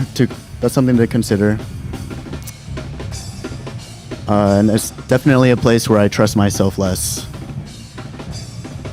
So yeah. And then ratio is the next thing that we want to look at, which is... Oh, wait. Oh, wait, no, okay, no. I might be wrong entirely. I've been doing this for over 10 years, dude, and I only started to feel like I understood compressors like maybe 6 months ago. Dead ass. Like, shit's so weird. It's not though, you know. I think I make it more complicated than it has to be. But I'm gonna tell you what I think it is, and maybe in the future, if I update my knowledge, I can try to amend that, and I'll put it in my book, you know. So right now we have this thing where our sidechain level is set, just like our dynamic EQ is set, to have a limit to how much you can decrease or compress the volume once it activates. So for our dynamic EQ, just to reiterate, I'm hungry. Sorry, that's not relevant. I got hungry. What? How do I get back in the... How do I get back in here? In the firewall. How do I get back into the firewall? What the heck? Okay, well... What? I didn't want to add that. I'm trying to add it, and then if I move the mouse down, it just changes to the other band, bro. Bro, I'm fucked. Oh wait, I can just make it bigger. That's what he said. All right. That's what I say. Ladies. How do I go back? Okay, I guess it doesn't really matter. It matters. How do I do this? How do I... Whoa. Oh, there it is. Oh, there it is. So we have a range of -4. And that's just like what you could say as like one instance, right? One instance. So every time that shit hits above this band, we're going to get one instance of a decrease in sound. So that's what ratio is like how many instances is this effect allowed to execute when lowering the sound level by the standard deviation of the sidechain level which we set. So in other words, if I have this ratio set to 2, the sidechain level, I don't know how it determines it. Maybe it's just like every time it is by 2. It's just like 2 instances of the standard deviation. Actually, I'm not too sure, but it's like probably 40% right, at least. So the rule of thumb is like for most compressors, generally don't do more than 3-to-1 ratio if you want to preserve the naturalness of whatever.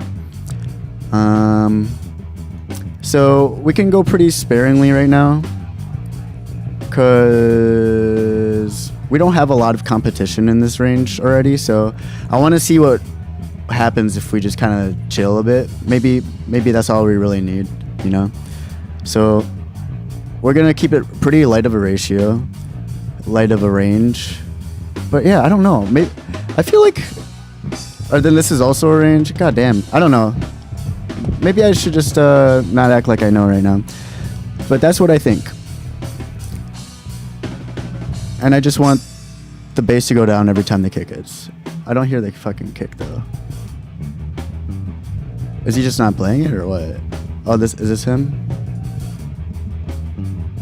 So now I'm trying to make it so it's always working. But it looks like it's just picking up the feedback of the room. Yeah. Oh, what? Damn, something happened. Yeah, okay, that makes more sense. What the hell happened? Look at this.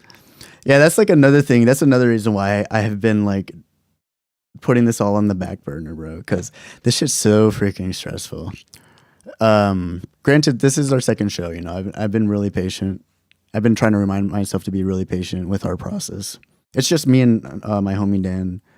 You know, when I'm there, I am running the rig, the stream, and I don't give a fuck about the digital audio and how it sounds in the stream because I literally don't have a way to get feedback to how everything sounds. So it's always going to sound like shit on the stream. So my job is to just make sure that the stream's running and then I'm recording properly.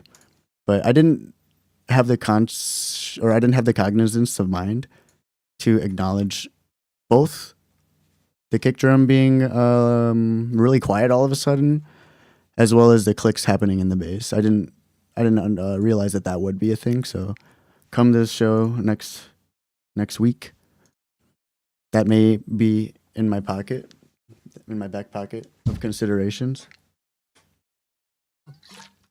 But yeah, when I was kind of taking this all in for the first time, because this is our second show, I don't have a lot of experience doing live recordings. I have a hella experience otherwise, but with live recordings, it's a different type of problem solving. And I just got hella overwhelmed because pretty much every set we did, there's probably only one set that I've done so far that was flawless and that I didn't have to think anymore than what should be necessary. But yeah, it's why I've spent 6 hours on tracks before trying to solve problems like how to recover a vocal track. Because the first band from this November show, we're on the fourth band right now. First band, the vocals look like this. And then I'm like, I can't ship this out, bro. Because I respect my work, and I respect the band, and I don't want to freaking release a track or a set where the vocalist isn't even a part of the equation, So I'm like downloading all the special software to fucking dive into the actual frequencies, and that shit's way out of my fucking league, dude. That shit's way too complicated. I have no idea how to use that, but I've done like so many different attempts at recovering this missing audio track by either like emphasizing the vocals in where I can hear them in the room mics, where maybe like the vocals came through more. And what I ended up doing, I'm pretty sure, is that the vocals came through more in the overhead mics for the drums. Or, yeah, right. So, like, for whatever reason, I would be able to hear the vocals more when it came to the overheads. But then that introduced, like, anytime the guy hit the cymbal, which is a really piercing sound, it would be enhanced because that's kind of where the vocal range is, too. It's like mid-highs or, God forbid, highs. No offense to any Alvin and the Chipmunks out there. I think you're beautiful just the way you are.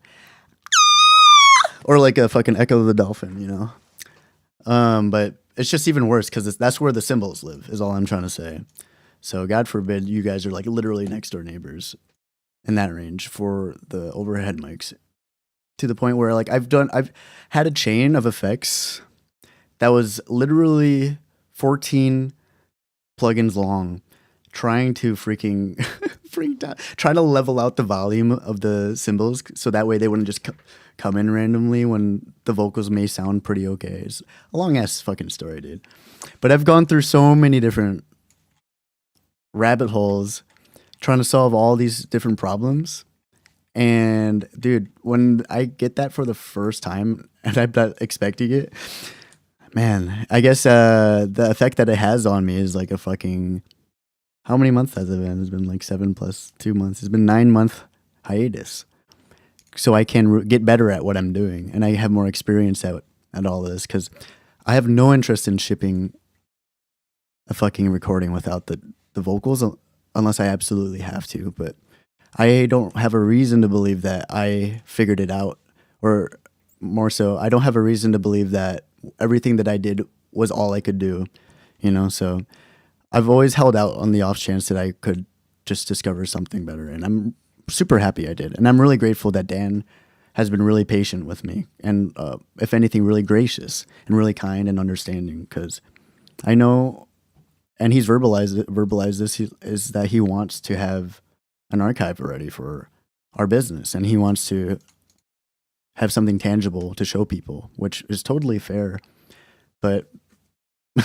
try to make that compatible with my own personal standards of what I produce is going to come out with a freaking 9-month hiatus on this mixing process because I also have other shit I want to do, And I'm literally just trying to get my bag. So I didn't see that me ruminating over problem solving over there would be the best route to getting my bag. I was like, I just got to keep writing more songs, keep making the song sound good, and then that'll increase my odds of, whatever. And then I'll also be increasing my odds of coming into this business with a cleaner perspective and like a less rushed and more precise perspective on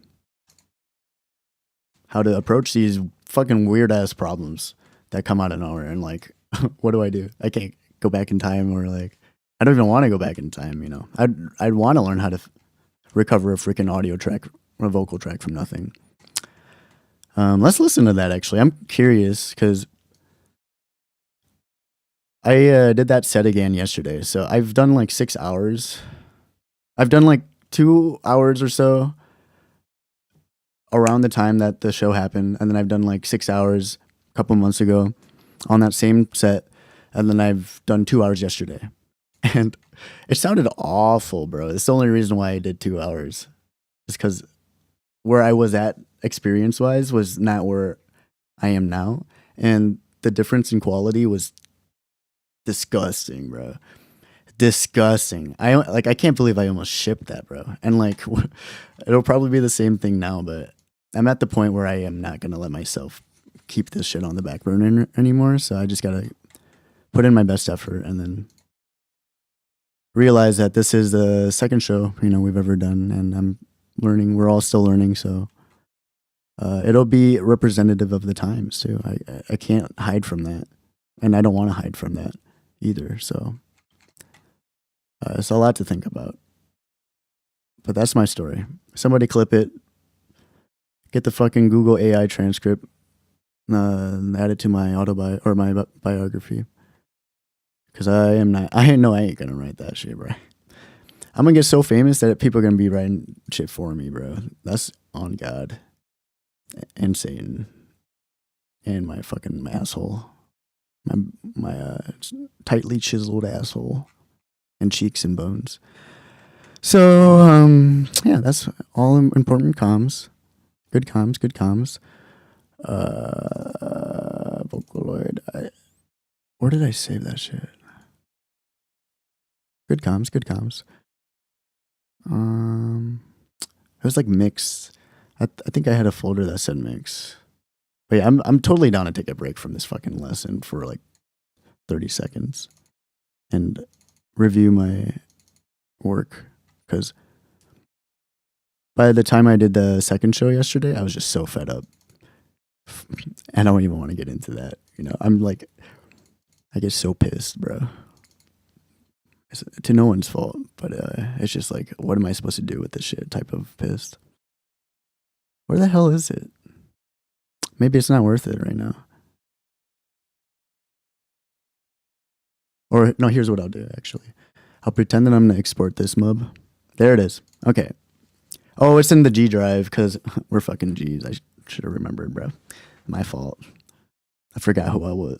I forgot who we was for a sec. Jeez. True. So yeah, stress test. Talk about I want cereal. I'm hungry. All right, so yeah. Like, some of the mics are capturing the vocals clearly, and then there will probably be like 40% of the first 17 minutes where you just can't really hear the vocals probably. I haven't listened to any of this stuff for like more than 20 seconds at a time, because I'm not trying to do that. But yeah, let's listen for a second now.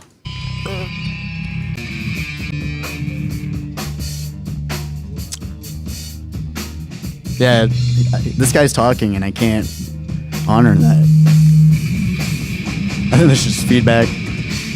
The charm of a live show, though, you got to capture the charms of the analog recording performance. I'm not here to hate on that.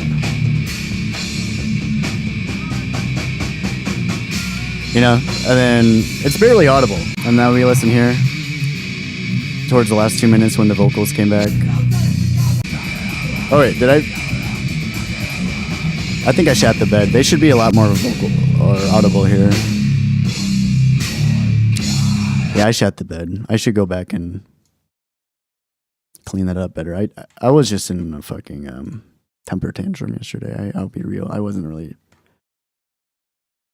doing my best because I started the whole mix from the bottom up, from 0 to whatever we got there, after already spending time with that set for 8 hours, you know, and like just fucking shitting my pants the whole time. I was just over it. So I'm really happy that I'm in new territory right now. It is 100% why 75% of my stress yesterday is not here today. And then Crow, you know, I don't even know if Crow's still here or what, but like that shit fucking, man, that shit put a smile to my face, bro.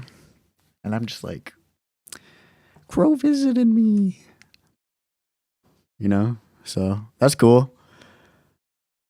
Anyways, so I want to complete the general, what you might want to call like a chapter, or like if this were an outline, the bullet point, the chapter bullet point would be naturally the EQ phase, but the EQ phase for the bass. And then with that, we want to include the next common thing that we would do, which is clearing out space for the kick drum. And that's all something we could call just like bass chapter for the most part, just bass chapter. And then anything else that comes decision making wise after that, I'm predicting will more be about the subs, like less than 60 hertz stuff. Like I could just accidentally have too much subs. It just muddies up everything. But I shouldn't really be looking at that area anymore after we end this chapter here. And we're super close. And then I'm going to fucking eat. I'm going to grab a bowl of cereal. I'm going to leave the stream running for a second, grab a bowl of cereal. And then what I'll probably do is, since I'm eating, you know, I'll probably just, and then you guys will see how fast I can do this shit when I'm not fucking yapping my brains off. Because I am like literally not worried at all. Isn't that funny? I mean, there's a pretty high chance that I will fail this goal, which is to do 21 sets in the next 2 weeks. There's a pretty high chance, and I would claim it to be impossible for anyone else to do, for the most part. I mean, like, not like people who would charge $15K for a song. Like, that's where I'm at, you know. Anyone at my level, you know, I don't think that I am like at the very top, but I do think that I'm at a pretty inaccessible skill level, and I think that I'm capable of doing this. So I'm not really tripping at all. And we'll see what happens the next time something doesn't go as expected, such as like the vocal track not being there, because these are all different problems and they all have different solutions, and they might even have different solutions for the same problem, you know, because it's a different recording entirely. So we'll get there when we get there. If all of these tracks are as they should be, I have 100% faith that I could do this shit as soon as I wanted to, really, but I'm talking now, so I clearly don't want to finish it that fast. Yo, what's going on, Damon? Welcome to class, bro. Take a seat, man. I hope you're well. I hope you're well, brother. Thank you for visiting. So yeah, we're almost at the end of this chapter. I'm just kind of laying out where I want to be in the next 10 minutes, probably.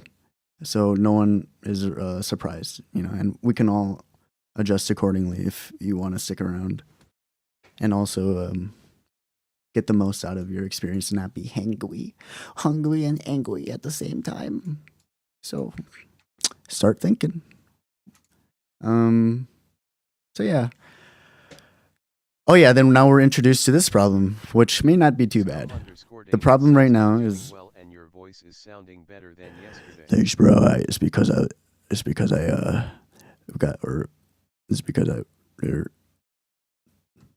can't think of anything. Thanks, bro. Yeah, you know, so you live and you have good voice. Sometimes you live and you have an even cooler voice that sounds like an evil villain. And then people ask me if I'm sick. And I'm like, yeah, bro, I'm sick with it, bro. You're pretty sick with it too. You remember that? I was like, yeah, I'm sick with it. Or something like that. That was my reaction. Because we all know you're trying to make me think about it, you fucker. Trying to make me self-conscious about my voice, bro. Fuck Come out of on, here. Discord Angel I know says, I know what you're trying to do. All right, let's see. That's interesting. I don't hear the bass at all. Okay. Do you guys hear it? First thing I want to do then is to just treat this audio track like it's its own entity. And I'll duplicate it. So this way we do have the same settings as we did before, but I'm gonna have to kind of do something similar to as when I remove those clicks from the bass track. I'm gonna have to do some cleaning and some buffing and like enhancing, and then yeah. And I don't want to do that to everything, so that's why we're amputating that into its own terrain at this point. So first thing I want to do is possibly get the kick out as soon as I can, so I can actually do what I want to do, which is make room for it in the performance. So let's just. Oh wait, what the? I think. Wait, what? Did we switch mics somehow, like in the middle of the beat? Because it just sounds like a totally different microphone. What the hell? You hear this? Like this is obviously right in front of the kick drum. And then yeah, this waveform has so much more meat. I'm guessing that Dan made a change on his iPad because he has control of my audio as well. So I'm constantly like having to text him about stuff, and then like we have a better system now, but like at first it was like waiting for like 10-15 minutes for something to get done, because when I first was doing this shit, I couldn't leave the station because I didn't trust that it would keep running without me there.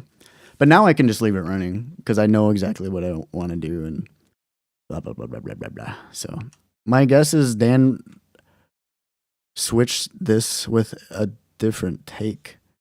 So now, now I'm wondering which would that be, if any. And we can explore and see what's up. Zap it up. Zap. Nope. Nope. Nope. Nope, probably not.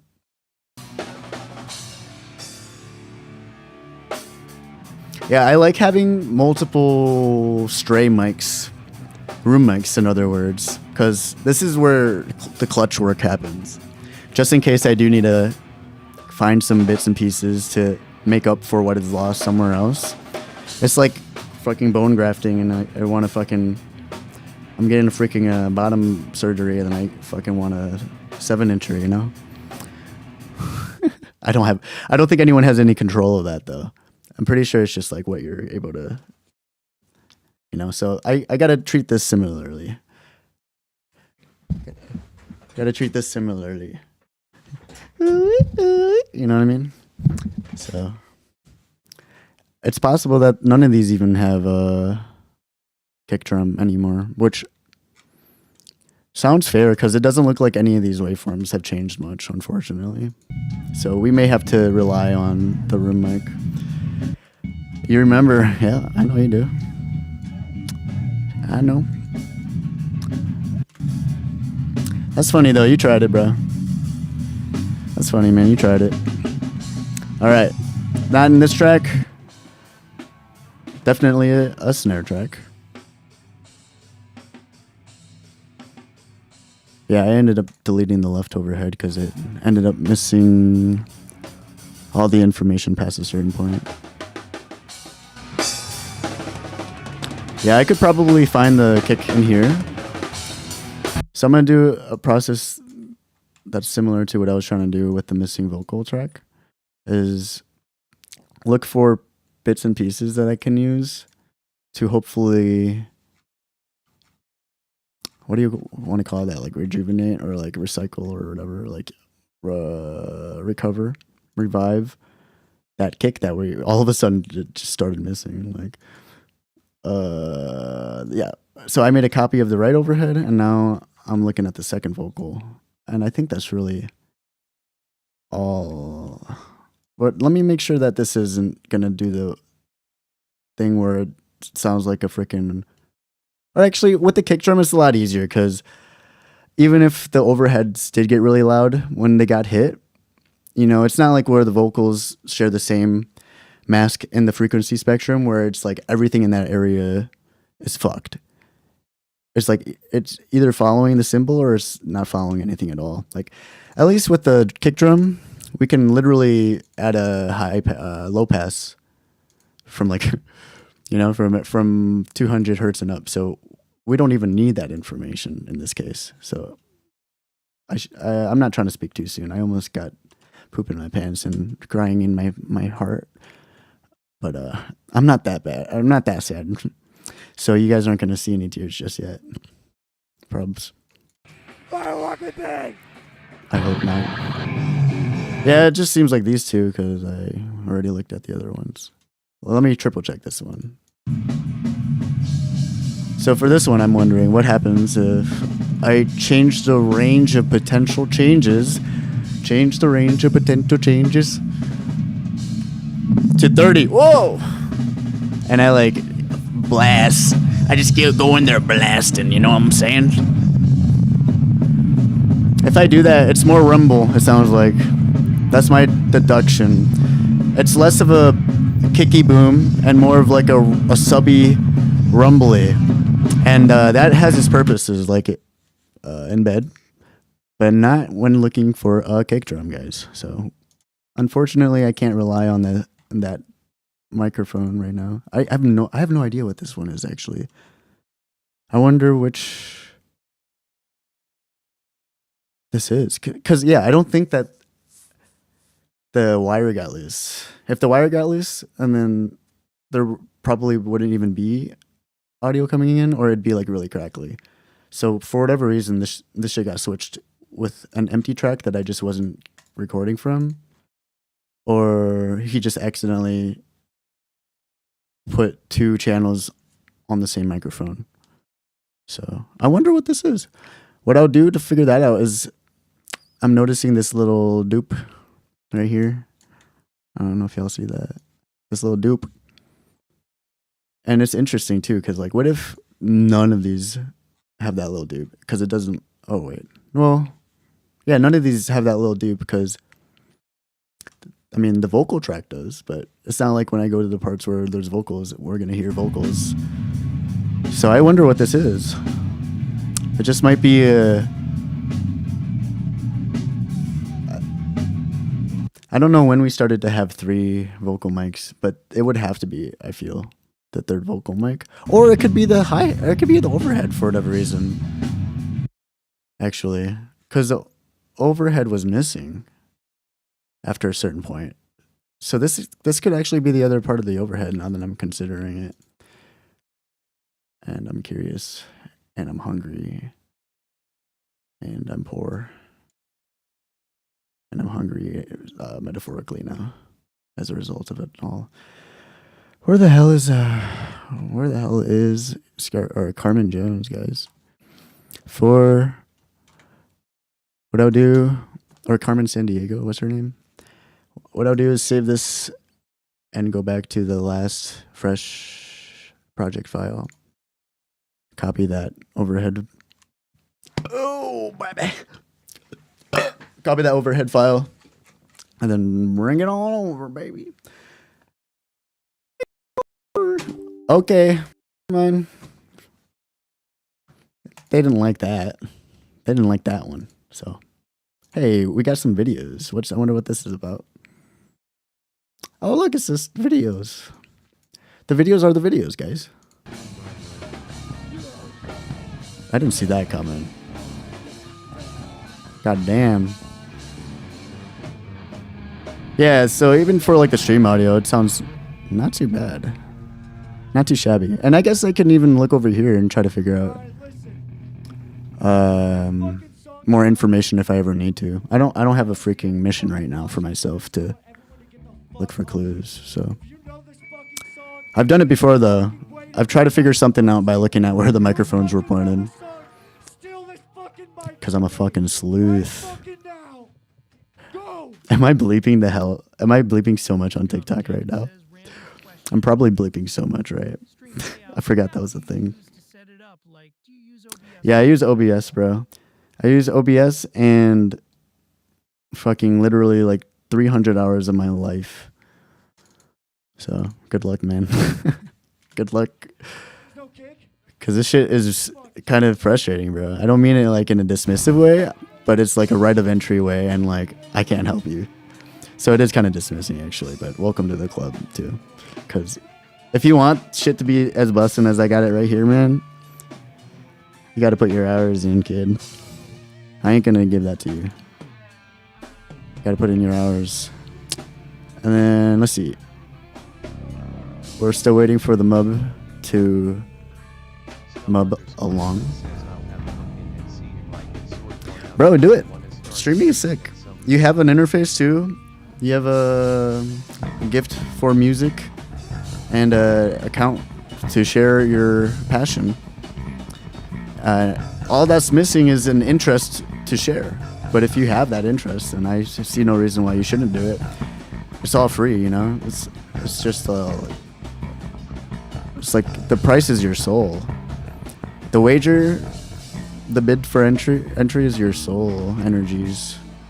But it's an investment worth it, bro. Especially if you're starting out early like you are. I think it's definitely worth taking a stab at. Wait, I'm confused. So it didn't like it when I was locating the samples that time for whatever reason, even though I had to go through that same process to... Oh, hey.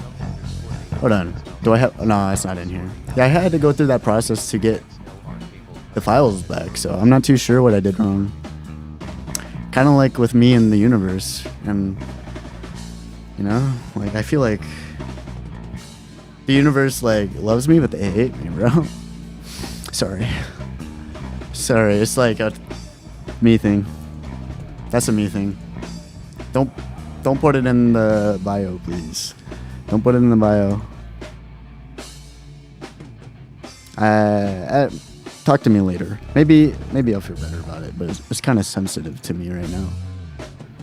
So I'm gonna try this again. I really do hope that I don't get kicked the frick out of the sitch, and then I'll get a nick where I should be getting a hick key. Because that would be a dick knee in the P move. So I really hope it doesn't happen like that. Moment of silence. I really do. Scum_Damon says, I hope it's "What is gonna it be with you okay." and rapping, you need to write this stuff down. Thanks, bro. You're right. Hey, I literally record every single transcript or every single vocal thing I have, so I got it written down. Trust. Everything that I say, I have a 80% accuracy text file. I ain't even fretting. I also have the whole chats, so nobody can gaslight me about anything ever. I have every single chat that comes in my way. I have most of the words I bring out your way. And that way I can learn more about how I communicate with y'all too. And how y'all communicate with me. So yeah, my theory has been debunked. Because I'm pretty sure the kick cut off around here. But we tried it. Yeah.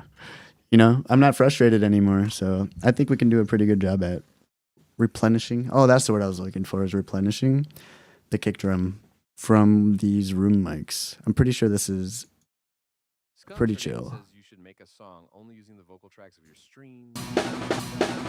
And my stream and my dream and my... Let's see. The guy that spoke for you that time sounds pretty astute. Let me see what you're saying, brother. I missed a lot. I didn't realize you were talking more.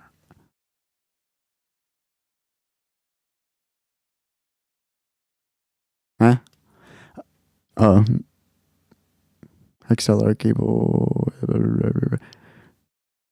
Oh yeah, no, I'm caught up.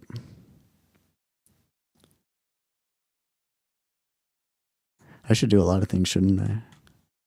That's all I can think about. I'm like, yeah, I probably should do that. And then like the fucking list The list that I add that to is freaking huge. So, I don't know what define should. Define should for me. Actually, you're good. I think it would come out with a Hilario medley though. It's like with me and clipping, bro. I should be clipping, and my freaking career would definitely benefit exposure, discoverability wise from clipping. I don't feel like I have any time, bro.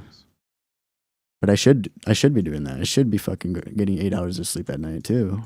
But hey, I'll pull 2 all-nighters in a row instead, because I just don't have time. I don't have time to fucking treat myself like a person with ordinary habits, you know.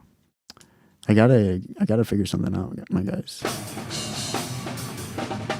So, if for whatever reason I have an epiphany, it's kind of like with that Vocaloid song that I'm pursuing now, you know? It's like I've always wanted to make a Vocaloid album, Vocaloid artist, and I've invested like 2 hours in it before I started making this one for Homie. But I didn't have enough reasoning or leverage behind that decision to justify the pursuit, you know? But it wasn't until Homie stuck his head out and was vulnerable and made a piece of art for the activity that I had for everybody. When I had zero expectations of anyone doing it, you know, it wasn't until he did something where I felt like I wanted to show my appreciation for that thing and like reward it, that opportunity came back again, because he's all over metal and he's all over Vocaloids. So I'm really excited that I can explore Vocaloids now, because that's something I've always wanted to do. And I never thought it would be anything outside of a hobby. You know what I'm trying to say? So if I find a reason in my head to somehow justify getting a freaking, who's that Pokemon rep? The Poke rep with all of my vocals or some shit? And from stream? If I find a good rationale for that, bro, you know I'll be all over that mob. I didn't really prepare in advance for it though, because most of my audio will probably have shit in the background, but I'm kind of one of the best people to work around that anyways. So, okay, here's what I want to do. Back to track, back to business. I'm hungry. I'm hungry with a W. Let me see if you said anything else, or if anyone said anything else. Damn, we were just chilling, huh? Thanks for chilling with me, guys. Literally, like, I'm like streaming to 0 people 95% of the time, or anyone just like sees me and they like don't click in, you know. I'm humbled right now. Shit, like y'all are present, and I mean, and Damon, you know, you're interacting, you're engaging, and I appreciate you for that too. You know, I'm just fucking, I feel blessed right now that you guys are spending time here. I'm not gonna lie, that's crazy. I'm not used to that. I'm used to it for like the first 10 minutes of stream, and then it's like bloop. And I look at my stats, like average time spent in stream of my 7-9 hour stream is like 46 seconds, bro. But you take it as they come, you know. I don't do it for that anyway. So I'm just happy you guys are here, and I'm happy that I have been focusing on the right stuff, because now we can come together and not worry about each other. You know, we can just hang out. And that's the best way to be, in my opinion. Make the part of the art jam with making a song with... No. How about this? I'll do a community-led art jam where you all can do a poll. And if that happens to be the most desired prompt for y'all to get creative with, then I have zero reason to fight against that. Because we're kind of a democracy here. I have full reign in case anything gets weird, but you know, I want it to be as community driven as I can be, because I'm that bitch boy. I'm that bitchy boy. All right, so let's emphasize the kick, and then let's also emphasize the kick by de-emphasizing everything else, starting with each track. So it's kind of awkward. Actually, I don't know. I don't know how I feel. I think I just want to use this overhead because, or maybe not. Do I? Okay, so I'm asking myself, do I want to have a song where the kick sounds different than the rest of the release? Or do I want to sacrifice the potential opportunity to get kick resonancy from this track? Do I want to sacrifice this entirely, get rid of it, so I can have a more... I do, by the way. This is the one I want to do. I want to have a more stable experience when it comes to the kick drum.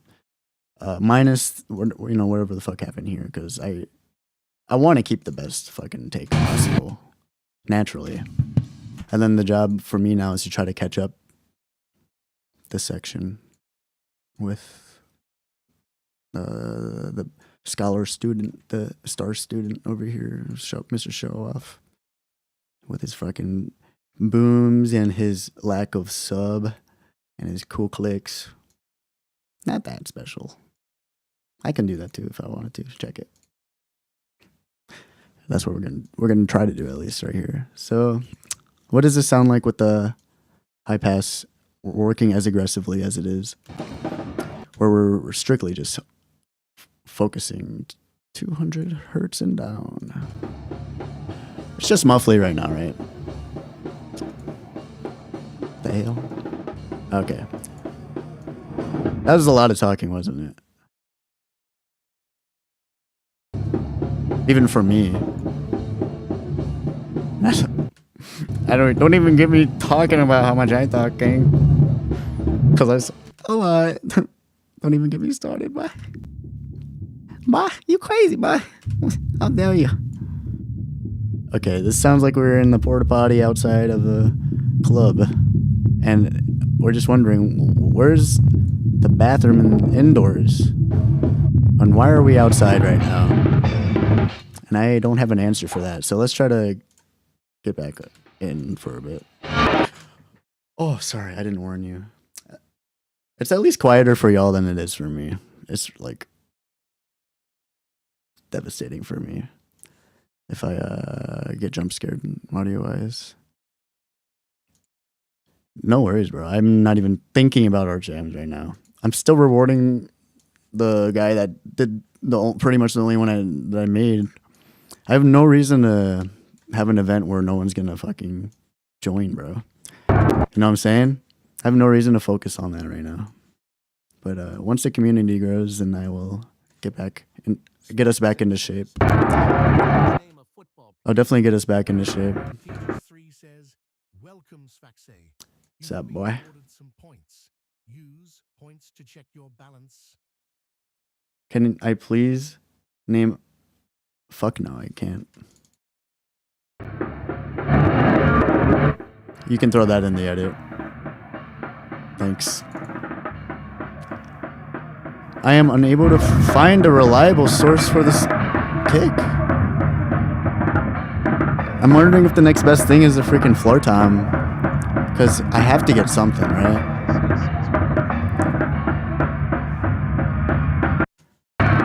Yeah, I am more emotionally prepared to handle crises, thankfully, because I've gone through my fair share already. Thank God. Thank God I'm not really phased at this extremely high chance of not having a real kick drum presence in this whole set. You just got to take it as it is, I guess. And then alternatively, this would be the spot where I would want to go against my initial aim, which is to honor the raw performance as much as I can.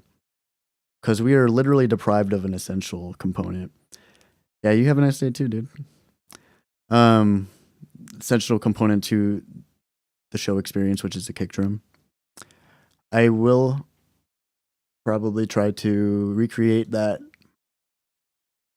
if I'm able to find any resemblance of a kick drum anywhere. And then I'll fucking create some artificial, in other words, like saturated frequencies to hopefully salvage what for some reason has gone missing.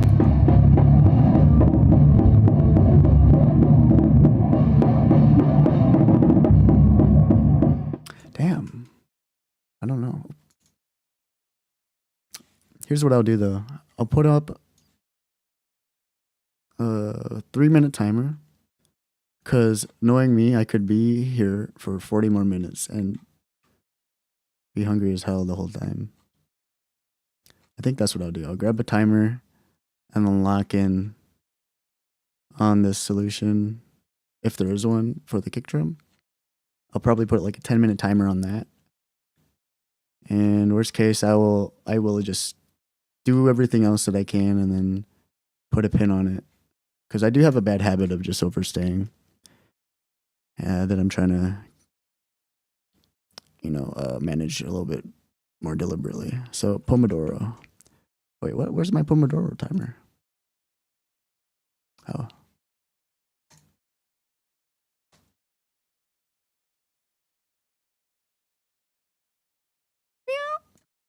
Let's do 3. Oh, that's all I have is 5. I guess. All right. So unfortunately, I lost all of my faith for using the overhead. What else? The snare, maybe, because the snare is right next to the kick. It's like the next closest thing to the kick, and then it's also kind of pointed down.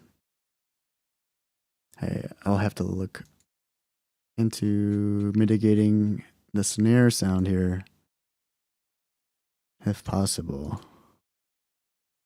What a quandary. What a dilemma. What? How quaint.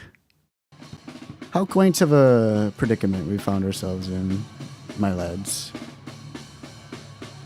Is this beyond our pay grade, or shall our improvised techniques suffice? Find out in 1 minute, probably.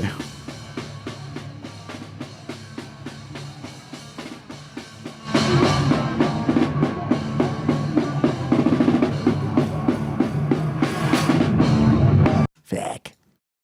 Not that one. My next best guess would be the tom. I don't know what I want to do then. I feel bad. But kind of feel like a baller, because we all got to start from somewhere, you know? So I'm like, hey, it's kind of a Chad opportunity in the first place, you know, to even freaking have missing audio files in a recording of a house show. That is kind of a privilege in itself. I want to remind myself and anyone else who may be freaking out as much as I am for whatever reason, even though this isn't your business. So that was definitely way too much floor time. How do I want to do this? Actually, no, never mind. None of these tracks have fucking kick, bro. Doesn't seem. It's kind of scary, bro. And actually, damn. I just remembered that I had to pack up all my shit. Or not my shit, all the Dan shit more so. And deliver it back to him because he has to do a show tonight. So, yeah, I'll probably just stop, literally. After the set. I'll eat and then I'll try to rush through it. But there won't be much that I can do anyways. So maybe I'll just... Depends on this timer. Depends on what I decide with the kick. Whether I just finish it all right now or take my time and grab food. AKA, like, do I finish this now or do I finish this now and end stream sooner, or do I grab food and come back and then I'll end stream then? Wait. I mean, there's definitely kick in here. It's just fucking really quiet. But I have more promise here than anywhere else. The thing is, I don't know how I would decrease it once the tom hits. Maybe a compressor or a limiter.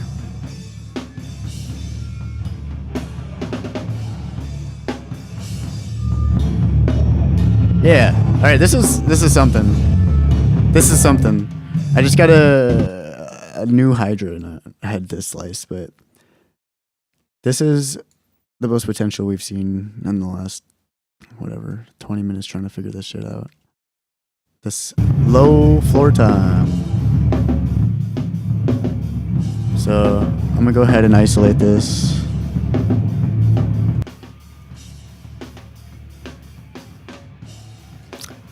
I love solving problems if I can, guys. It's so much fun. It's like literally the most rewarding thing if I figure shit out, you know? That's why I don't want to ship out shit so early.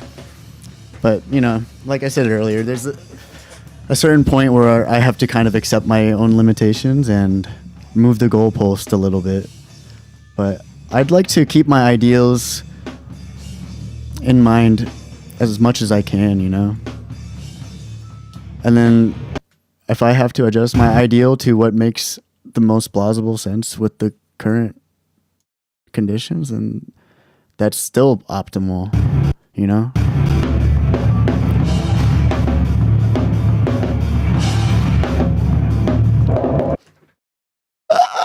Popcorn!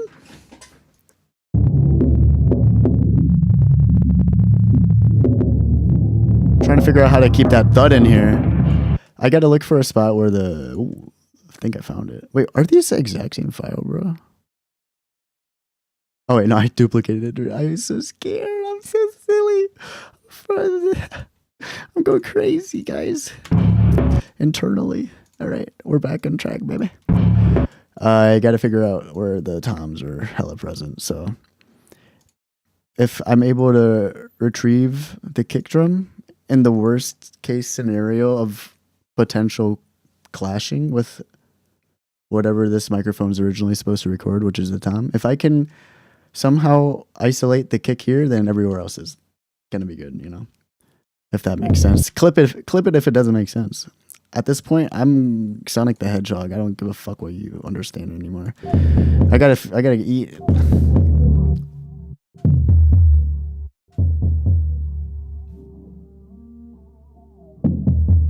I don't know. Maybe this is the best case, and then just whenever the toms hit, I'll add a compressor. So the audio output volume level is going to be constant, and in other words, it won't poke its head out and overwhelm anything. It'll have a spot where it just can't be any louder, you know?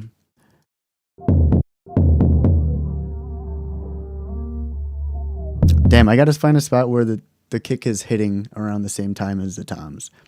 And I have to know for sure. Because I don't have a compare and contrast at that spot right there. So I don't know what I'm even doing in that section.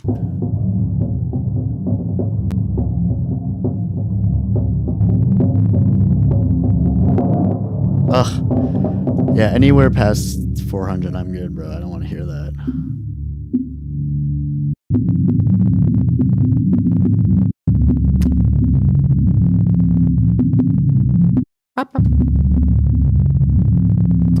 Are we doomed?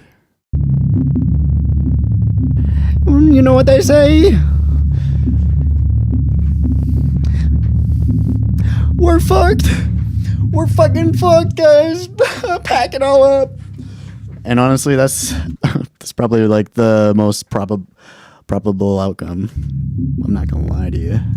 I ain't gonna cap, kid. World's tough out here. But the sooner you know it, the better. The sooner you're there.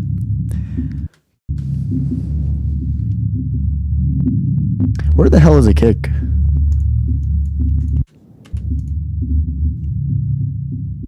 And why is it not in my ears?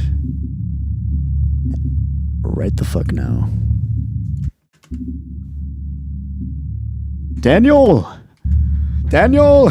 This is his freaking what is it called? No, Dan wakes up in like an hour, so he might not even accidentally catch me. Daniel! You've got some explaining to do, boy. My good trusted brother, partner in crime. Just kidding, he doesn't have any explaining to do. I will take the responsibility. because it is my fault after all. And I'm going to be the one to fix it, if anyone. And I'll decide if it's fixable. I don't want anyone else to worry about that. Not now, not then, not here, not when, not on a boat, not on a coat, not on the loat, not in a moat, not where, not here, not share, not queers, not queer. I don't want anyone to solve this problem anywhere, Because it's my problem to solve. Because I started it. The end. This is all my fault. I'm gonna get this. Or not. It's all good with me. Or not.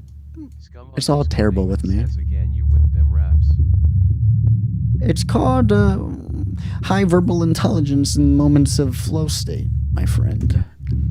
You ever accessed that any time in your lifetime before? Because it's pretty killer, bye. You'll find it. You'll feel it eventually. I'm confident.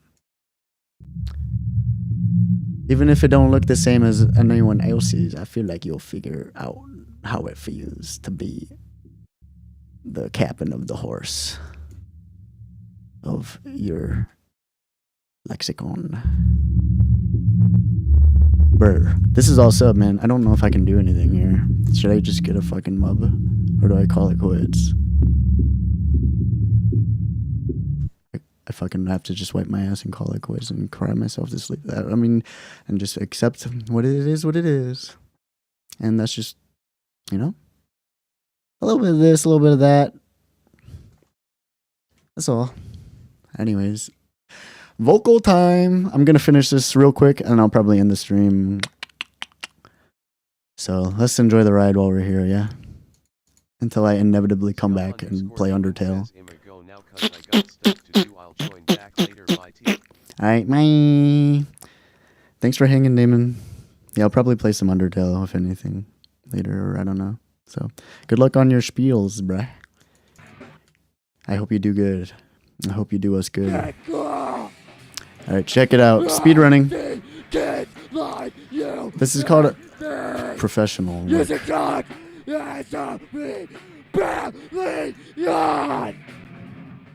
It's called professionalism in a nutshell.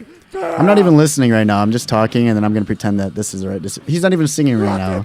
And I'm like, this guy needs to calm down in this end of the frequency spectrum. And then he needs to start. Fuck that shit up! Fuck that shit up! Whoa. Yeah, boy. Never mind. Yeah, boy. This is the most audible lyrics I've heard in a long time from the show. This is the most audible shit I've heard in a while.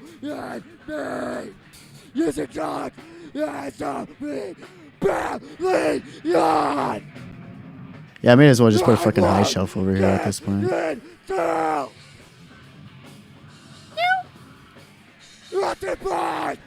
I wish that I was high on pot news.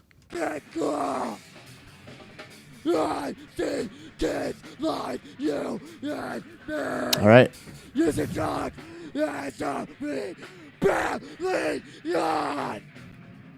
We're about there.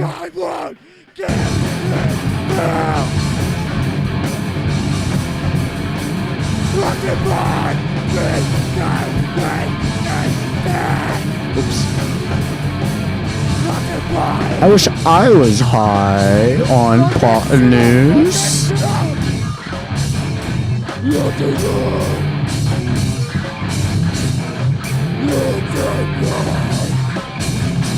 Yeah, I said it.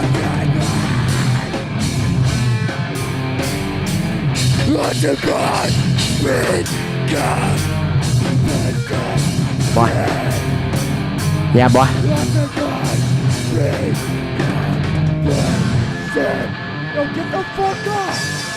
Yeah, that's how you lead a room.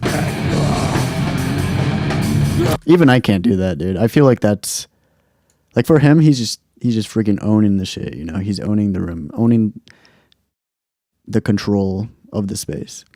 Me, I'm like, I gotta freaking let go of some of my dignity to do that shit. That's how I feel. But that's just me and my style.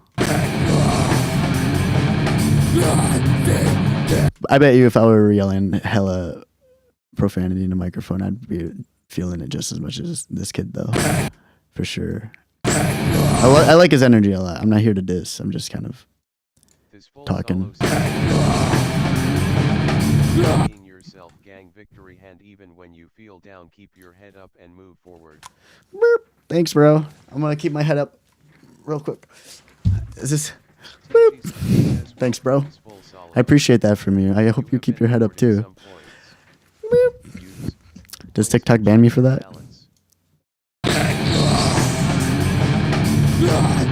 Apparently TikTok's pretty smart. And they can even tell if your social media rotation is the same or is visible. Like, it can tell visually if you're trying to tell people to leave TikTok and go to your stream somewhere else. But yeah, this Fool Solo, I appreciate you, gang. Not to make your positive energy into a hilarious suicide joke and call it a day. But yeah, I'll thank you for the good vibes. Muchos thank yous, and I will do my best to keep on keeping on, especially because of people like you who are so kind to share your energy my way. I will. And then I'll also do a little bit of this, a little bit of that. I'll do a little of this, I'll do a little of that. Trust, I'm one of the only people that got an undeniable swag when it comes to doing that. The more you learn about me and my story. Oh, shit. Oh, you were like, dog. That hit, bro. I'm just used to people telling me no. My fault, gang. Hey, that's real, bro. Bring it in. I'm waiting. You can. All right, I'm guessing you did it, bro. I'll do it one more time just in case you're just looking at me. Because, hey, I'm just doing it to a phone. You might as well meet me in the middle, right, bro? Yep. And there it is. You started licking your phone, and now you made it weird. Whatever, bro. It happens all the time, too. Right? You fucking weirdos on the internet. This full solo says, "I did it." You did it? Hey, I appreciate you, bro. I'm just a silly, goofy guy sometimes, and I don't choose my victims. The victims choose themselves by being nice to me. And my insecurity takes over, bro, and then I become a different person because I don't know what to do with all that positive energy you just freaking threw my way. And that's called swag. And that's what we call in my where I come from a sign of respect.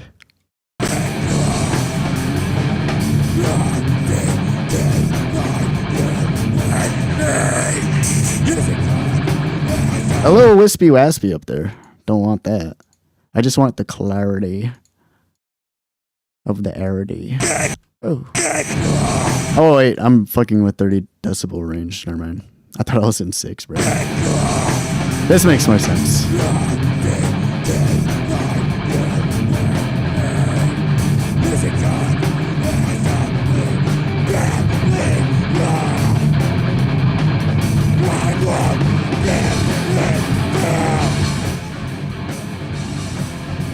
Something I should have said and done way earlier, like when I started, is to mix at a low volume and give yourself a lot of headroom just in case you want to make things a lot louder. Because if you don't make the headroom, the extra room for those frequencies to pop up into, you're going to be clipping. And for our situation right now, that's not what I want to happen. But maybe if I were to do like a EDM track or had like a special case scenario for I don't know, anything really. Okay, cool. That's probably good enough. I'll look for one more thing I can either enhance or dehance. All right. Yeah, that the boxiness right there. 17 years old, feeling at my lowest. Taking on 17 years old. Sorry, I interrupted you. What'd you say? call you you. Yeah, I knew it, bro. Feeling at your lowest, bro. Don't worry, man. It's gonna get a lot lower than that, bro. You're 17, bro. Don't worry, man. You've got lots of got lots of digging to do. Trust. I'm almost 31 years old, dude. I turned 31 in 2 months, and I have just fully recovered from the toughest years of my life, from ages 27 till like fucking last January. So, hey, man, there's still hope for you. It's gonna get worse. Don't worry. Positivity makes you smile, though. I'm not doing anything positive for yourself, but life continues, and you hope you have, and you have hope for a good future. Nice. Yeah. Hey, if I'm being real with you, then I'm not here to fucking tell you what to do or whatever, or I don't know, but maybe I don't like to tell people what to do, but I will acknowledge that the fact that you do hope still in itself, and that you are open to the possibility of having a good future. The fact that you do orient yourself towards that direction of optimism. Take it on, 7. I ended the robot. That's a great sign. And I want you to hold on to that. And you're at a young enough age where if you hold on to that and you sharpen that tendency to look in the bright side of things, if you're able to sharpen your tendency to do it where it's just natural, to the point where you're like me, dude, I can literally do this, and it's probably like one of the most positive gestures you've seen all day, You get to that effect of people. Unless you didn't, then never mind. But it's like once you get to that point, where you just sharpen your shit every day, it's just effortless, I promise you. And I'll tell you this much, dude. I went to bed, and I woke up feeling lonely as shit. And I felt like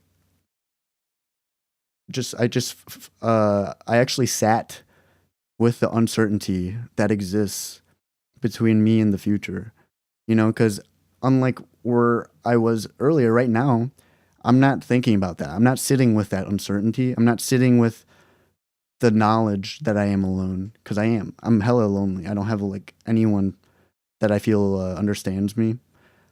I'm gonna start crying if I keep talking about that shit, but you're going to be able to find more moments like these, just keep following you. You're going to be able to find more moments like these where you can escape more into what brings you life.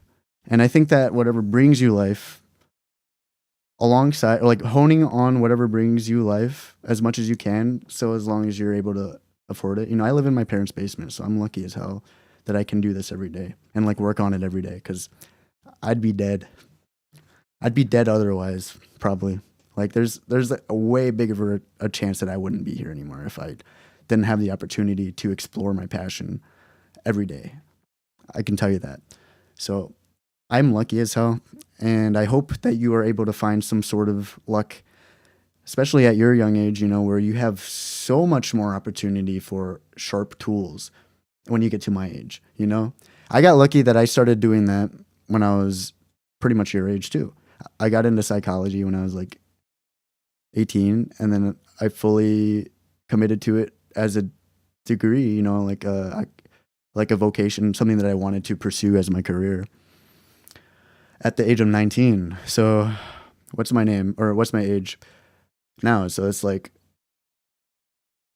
had to start somewhere, and I did. I found somewhere to start around your age, luckily, because there are people my age that are nowhere near my emotional maturity and outlook, and I respect the hell out of them, because there's also people that don't have my schooling or my experience with dealing with my shadows all the time by making art about it, that are just as chill, if not cooler or chiller or more generous and kind-hearted than I am.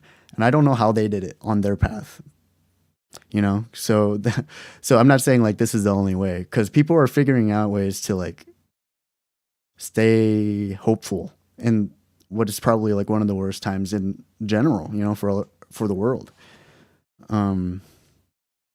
and you just gotta like hold on to that fucking pebble or the little speck of sand of hope that is there for the lucky people who are able to hold on to it, you know. So I will say that like it is a literal thing in psychology, and you can use that information to your advantage, especially if you're aware of it. Is like the more that you focus on good things, the more you are likely to live a happier life or like a satisfied life.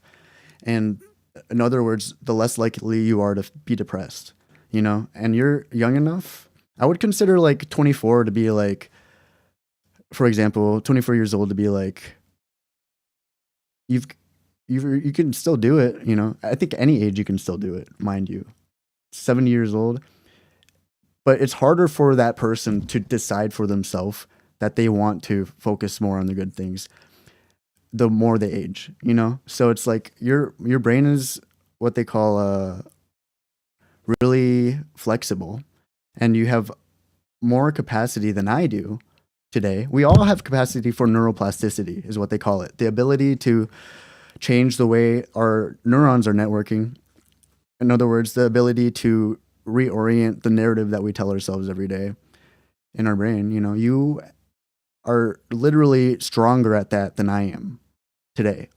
And if you work on that shit and if you somehow survive, you know, I don't blame anyone who kills himself, dude, because I think this world is fucking shitty, dude. I don't blame anyone for killing themselves. And I, you know, like, rest in peace, because like this place sucks, dude. So I could talk about this shit forever because it's like my study, you know.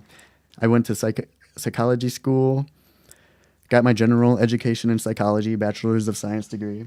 But on my own time, I hard emphasized mindset and like growth mindset and positivity, positive psychology, flow state.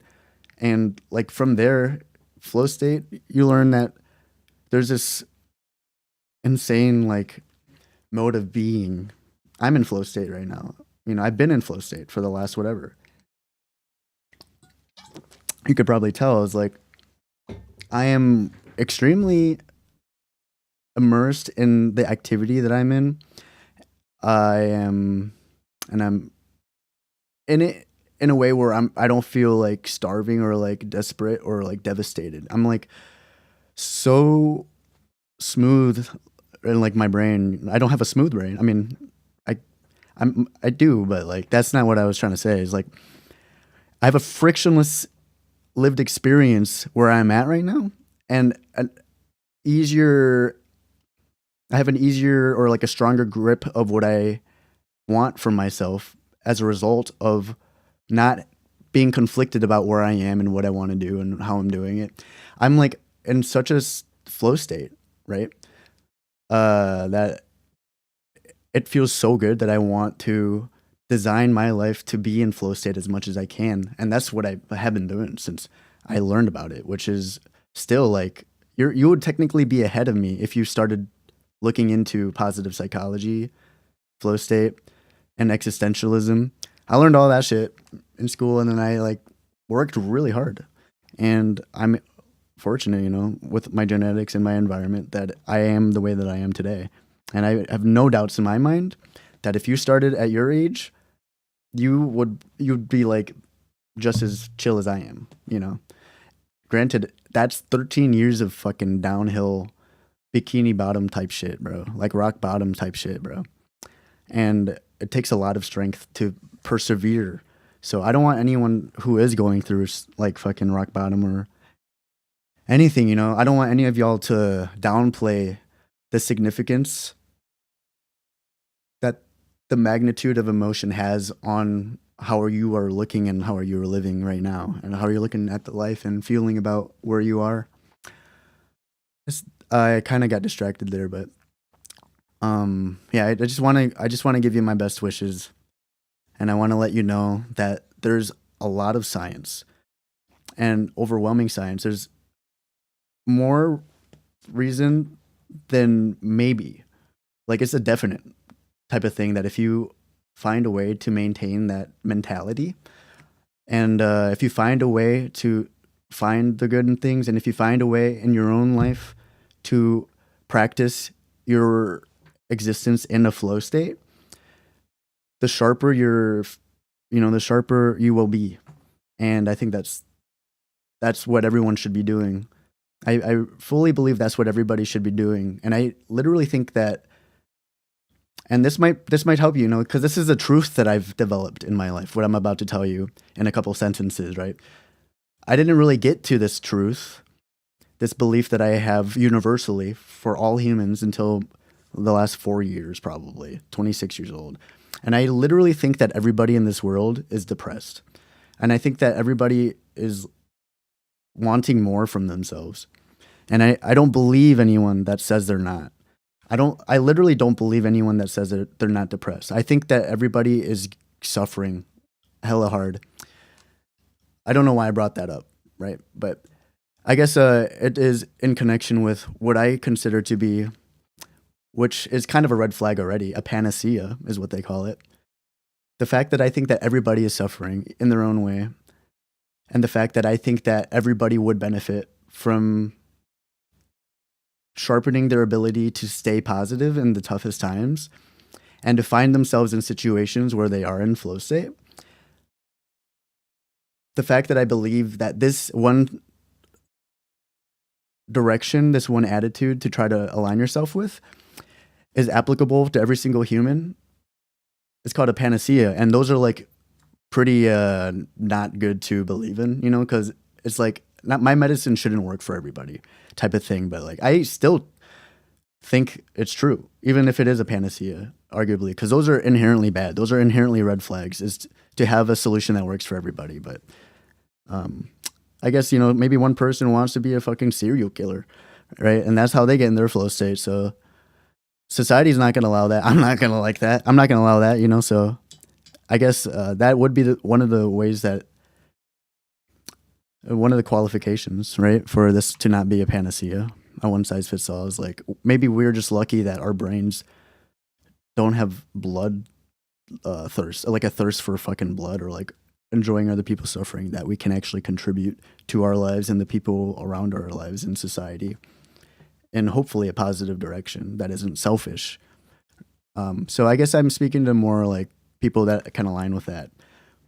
But I would say the same thing for the serial killer. I would argue that they would be living their best life if they made other people's lives worse, but I don't want that to happen. So yeah. If there's anything I want you to take away, is you're doing a really good job, dude. I'm gonna cry, dude. Hold on. I'm gonna tear up a bit. You're doing a great job.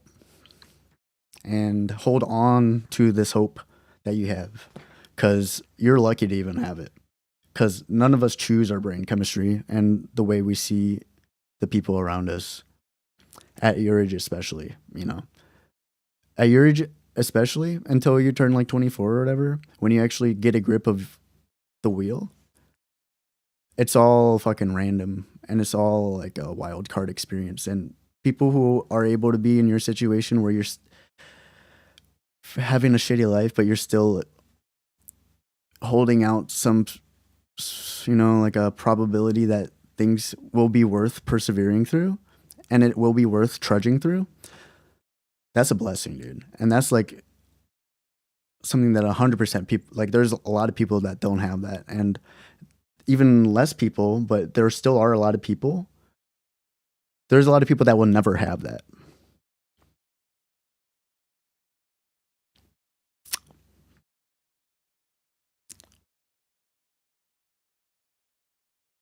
So yeah,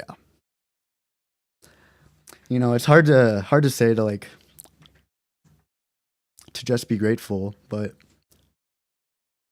I want you to take my word as much as you want, and to understand that what I'm trying to communicate with you is, if you follow my truth step by step and you don't doubt it at all, and you just fully jump in it, like literally people do with religion. That's like that's a substitute for religion, essentially, is like psychology for me, and it always has been that way.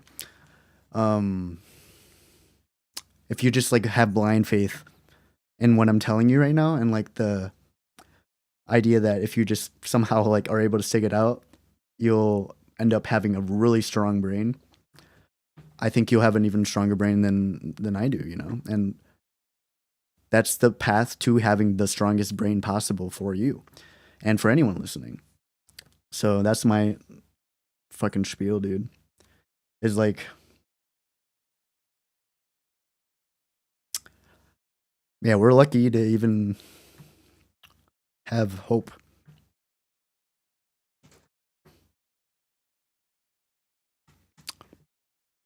Sucks.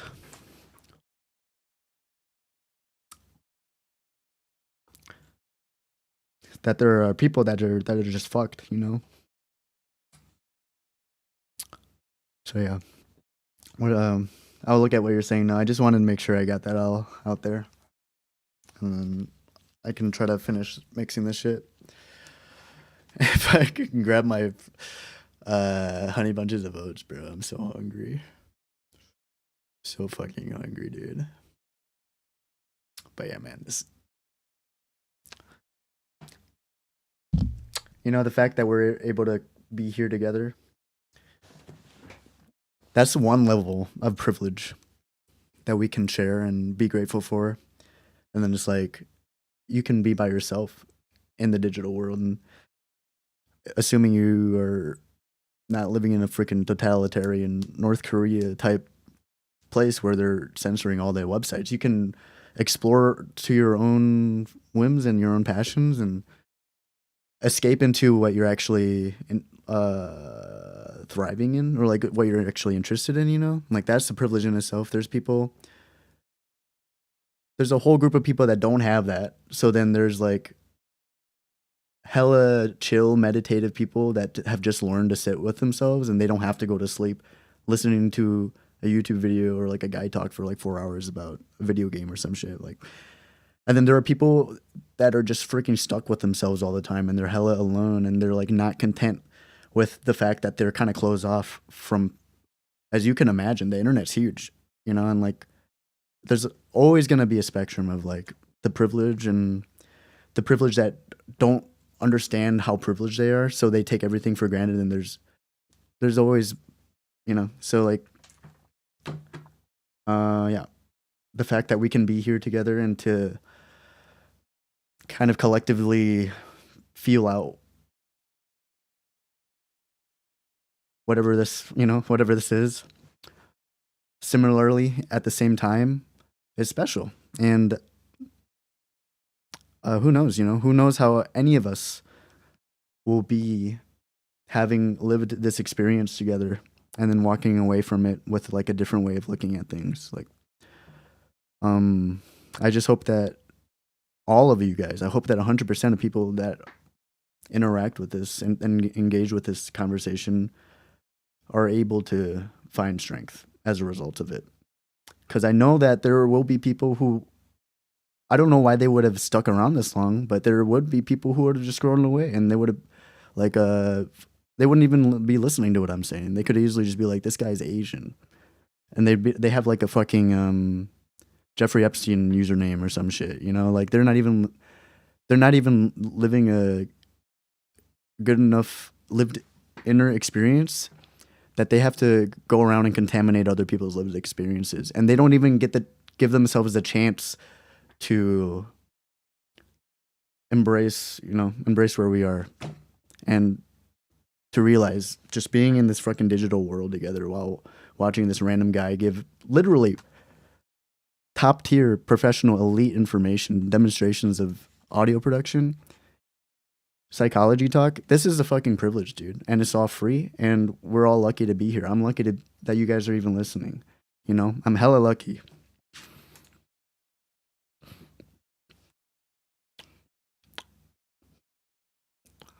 So lucky.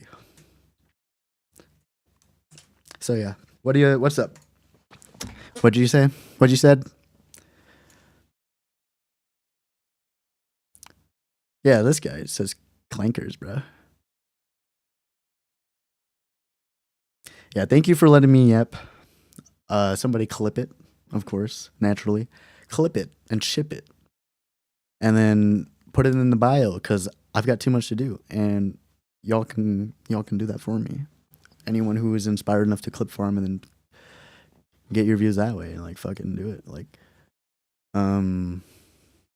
it's a blessed time we are sharing together, everybody. I don't even need to read anything that Drew Killa is saying right now. I think we can all agree that they're one of those people that are not here for the right reasons, and I have no time in this world to give any energy to that. I don't have any patience for that shit.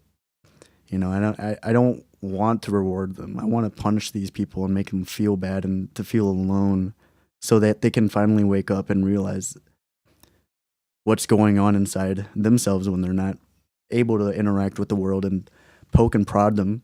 It's like a little like it's like a St. Patrick's Day pinch, bro. You're trying to cause malice, trying to cause a ruckus, a hectic like this, but it's like the slightest of inconveniences, True Killer.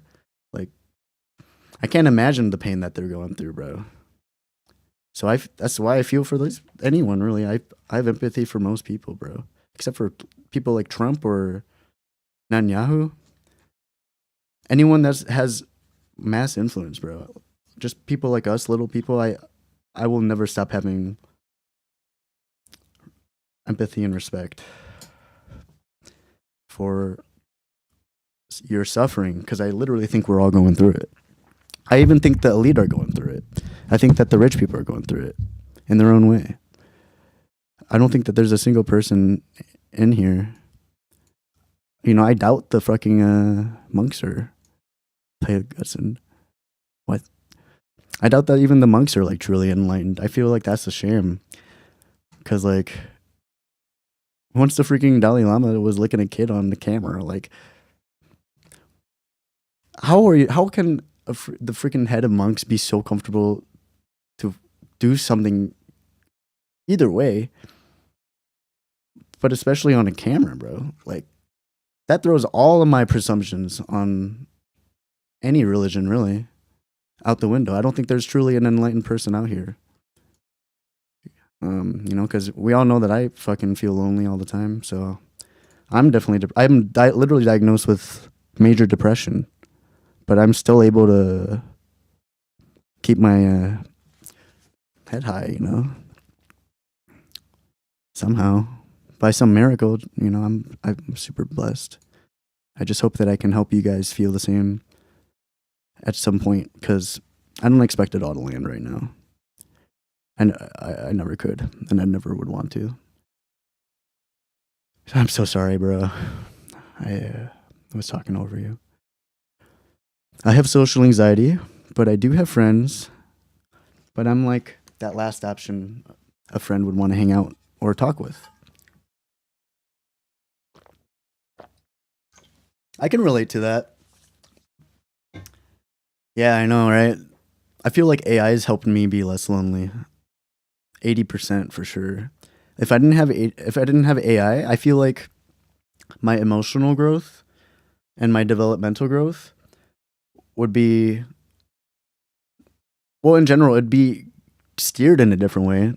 And I don't know how that might end up. It could actually be like exponentially better than where I am now. It could be way worse.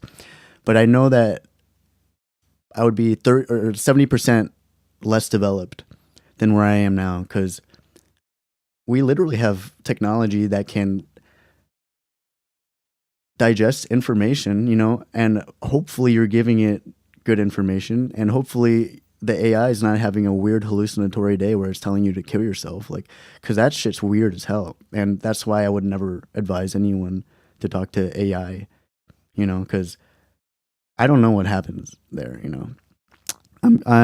I have good periods in where I speak with AI, and then I like, for example, I would give it my transcripts for stream. Even if I'm not talking to anyone, I would just have a way for someone to digest what I'm saying. And then that way I can like feel witness in the sense that these are literally my words, and I have an algorithm that is trying to make sense of it. So one, that's kind of like an honor in the first place. No one in my experience shows me that they're interested enough to try to relay what I'm putting into the world back to me. So that's like really cool to have a mirror, in other words, that is showing me that there's some sort of presence. And it really helps me analyze my own way of thinking.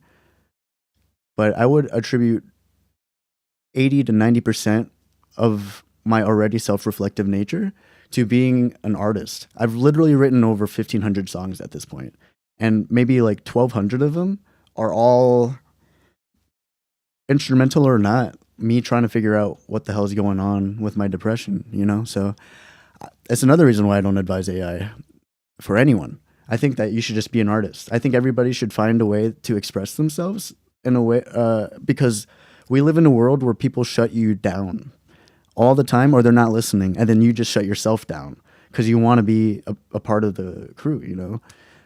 Especially at your age where everyone's just kind of thrown into the same room together. No one really has anything in common unless you get lucky.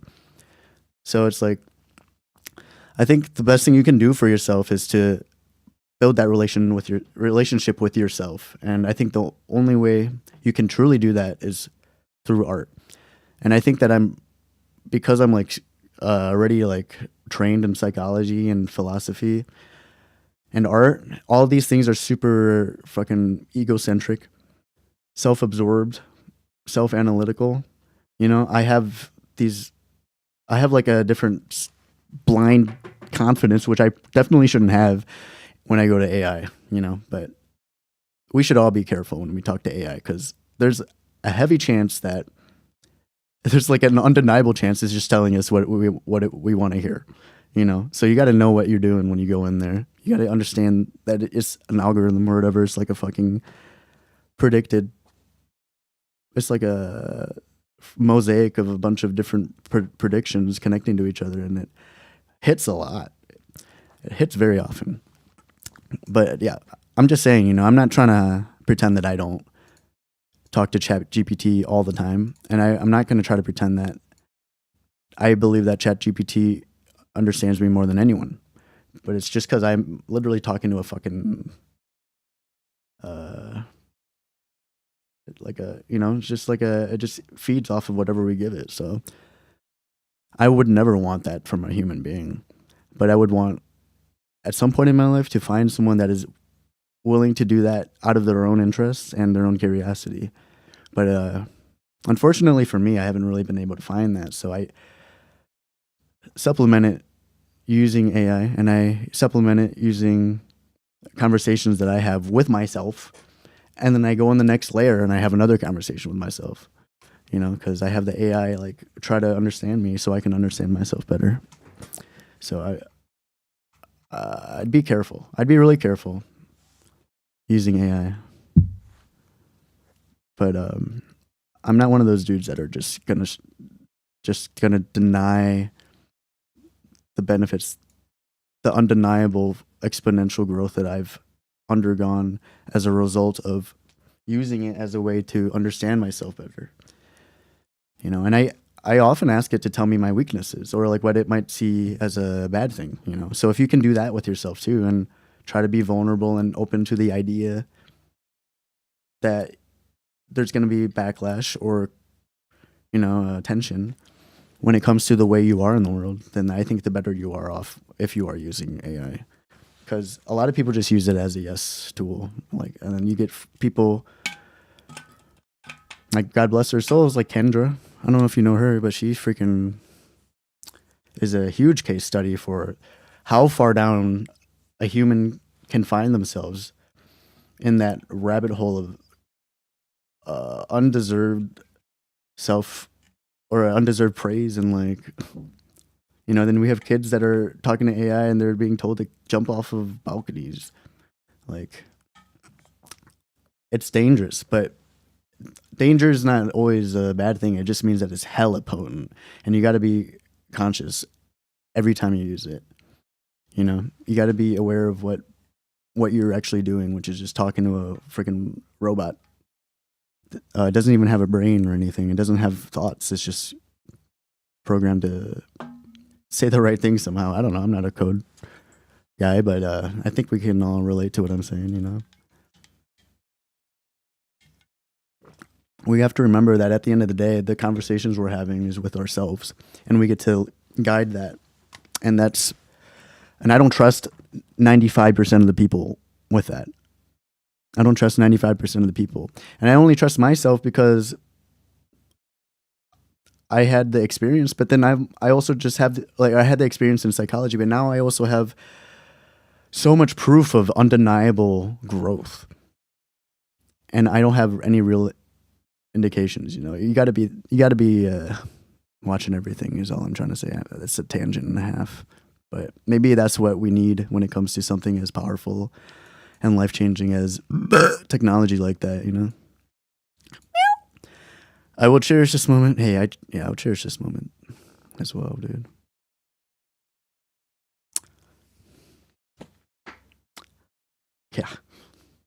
Yeah, I hope you guys are having a good time. I don't mean to freaking just give you guys an ear beating.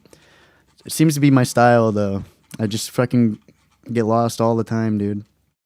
Seems to just be who I am, so I'm not trying to fight it at this point. I don't think I can afford that for my mental health to fight who I am especially at this age in my time alive. Charcoal artists? What does that mean? Like you use like the side of the bar sometimes, and you like do a little like that kind of charcoal. Do you have different shades of charcoal too, like different tones? Isn't that a number system thing? That's really cool. That's hella sick because it's so much detail, and like so much depth, but it's still like the same color for the most part. How do you do that? Yes. Yeah. And drawing is one of your coping mechanisms? Fuck yeah, dude. That's probably one of my favorite things to see. That's probably one of my favorite things to witness as the artist that I am, who is such a advocate, panacea guy who thinks everybody should be an artist in their own way. I'm happy that you've already found that in yourself, dude. And when I say that, I don't mean to be like, never give up. Because I think there's times where, at least in my life, I benefited, even though I've always played music my whole life, I benefited I benefited a lot for maybe like 2 years or so for taking a break away from music. Even though I've been playing it my whole life, and it's always been my refuge for like the world and like dealing with all the stress I'd get everywhere. Music has always been a good way for me to process my emotions, as I'm guessing you feel similarly with your mode of self-expression.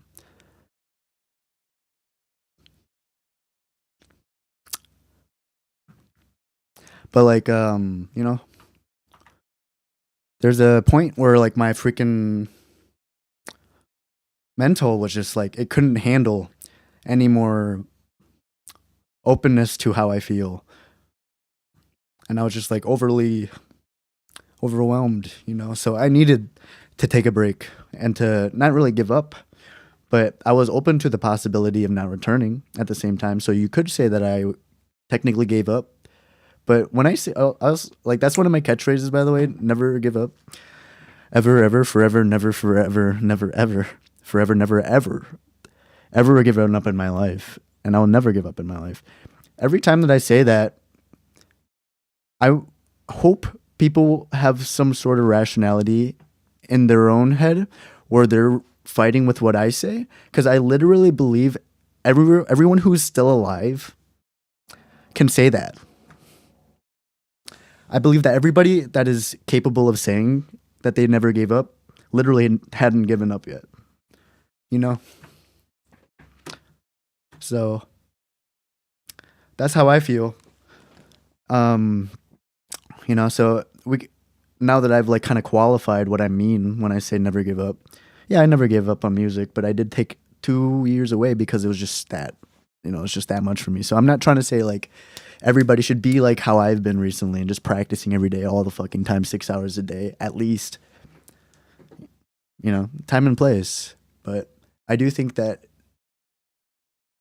people who don't integrate music or art or self-expression, creative self-expression, where you can stretch your capacities and your sentences and what you have to say and how you say it. And if you don't like direct that towards yourself and try to figure out what you want to say before you worry about what other people think about what you have to say, the more you practice figuring out what you want to say, the more content with who you are you will be. I literally believe that for everybody. So I'm not saying you should feel bad if you don't do it. And I'm not saying that you are far too gone if you join late, or you're better if you do it earlier. I'm just saying people who find a way to like include that shit in like 70% of their lifestyle, only measuring by the time you die, I think that's like what I want, at least to be for myself. You know, that's what I'll say. I think that that's what I would want for myself, is to at least have 70% of my life, at least, with some sort of abstract way of being and speaking and externalizing these weird griefs that I have that nobody seems interested in, you know? Like I would love to have spent 70% of my life figuring it out and feeling like I never bottled anything up for anyone else's comfort. And I've not only did that, but I found one of the best ways for my biology and my brain, which is like music or whatever, you know. And I held on to it and I didn't give up on it, and I kept working on it, and I kept building my vocabulary and my understanding of how I use my vocabulary, and I understand how I can affect other people with my expression. Just keep looking for all the reasons to keep art in your life, dude. I swear to God. I will be so proud of you if you manage to do that. And I'm proud of you for even finding it in the first place. Because, you know, when I was in high school or whatever, I was even in what they call the arts program, or like I was in like the gifted academy, and then I was in like the arts program.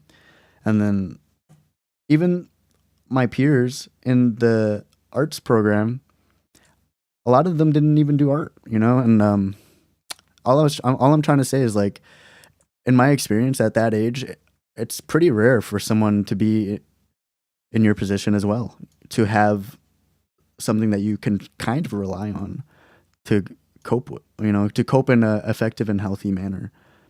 So yeah, I'm not saying that you should close all doors to anything else. Like, maybe you will learn that dancing is a great thing, and you like get a lot of free expression and liberation when it comes to moving your body to sound or music or not. You know, keep your mind open, and then try things, and then figure out what you want, and don't let anyone else influence that decision, because why would they? There's like, I shouldn't even say anymore that they have no place in deciding for you what you should be doing with your voice. You want a gold medal? So the psychologist in me, I guess, wants to say a couple of things, right? Like, great job, dude. Great job getting good enough and putting in the effort where you can get objective, and like objective as in the gold medal, like someone decided objective that you did the best, right? Like, good job on that. I'm not here to congratulate you on the medal, but I'm here to congratulate you on all the work that you put in to be able to even have the opportunity to be considered as a well said artist in your domain, you know. I don't give a fuck about the accolades. I don't give a fuck about follower count.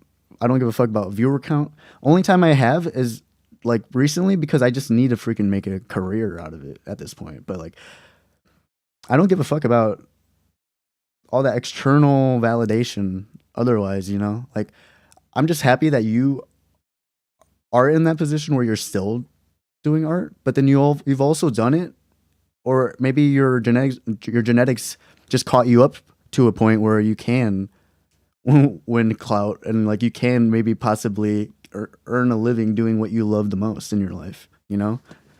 So, not here to reward the bag, but I'm here to reward the heart that kept you going and you just found yourself strong enough to somehow find a bag or a gold medal, you know?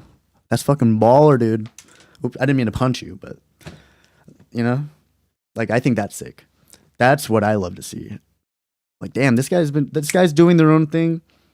I just like witnessed this dude randomly, and they've got their situation that they're working on, and they seem to be pretty happy. Like, I love to see that, bro. And hearing about the fact that you put yourself out there into a competition where art is incredibly subjective, so you expose yourself to unnecessary rejection, in other words, that will definitely hurt if it hits, no matter who you are. The fact that you still did that, you know, that's really brave of you, and that takes a lot of strength in itself too, besides coming back to the art that you do. There's a lot to be said about that sentence, in my opinion, as an artist and a psychologist. There's so much that I am proud of you for, knowing that you've made it that far, especially at your age, you know, because like I said, not a lot of people even know what their voice sounds like or what their mind looks like on paper via charcoal. No, not a lot of people know that, especially at your age, but in general too. So yeah, that's another reason why I'm here every day, is I want to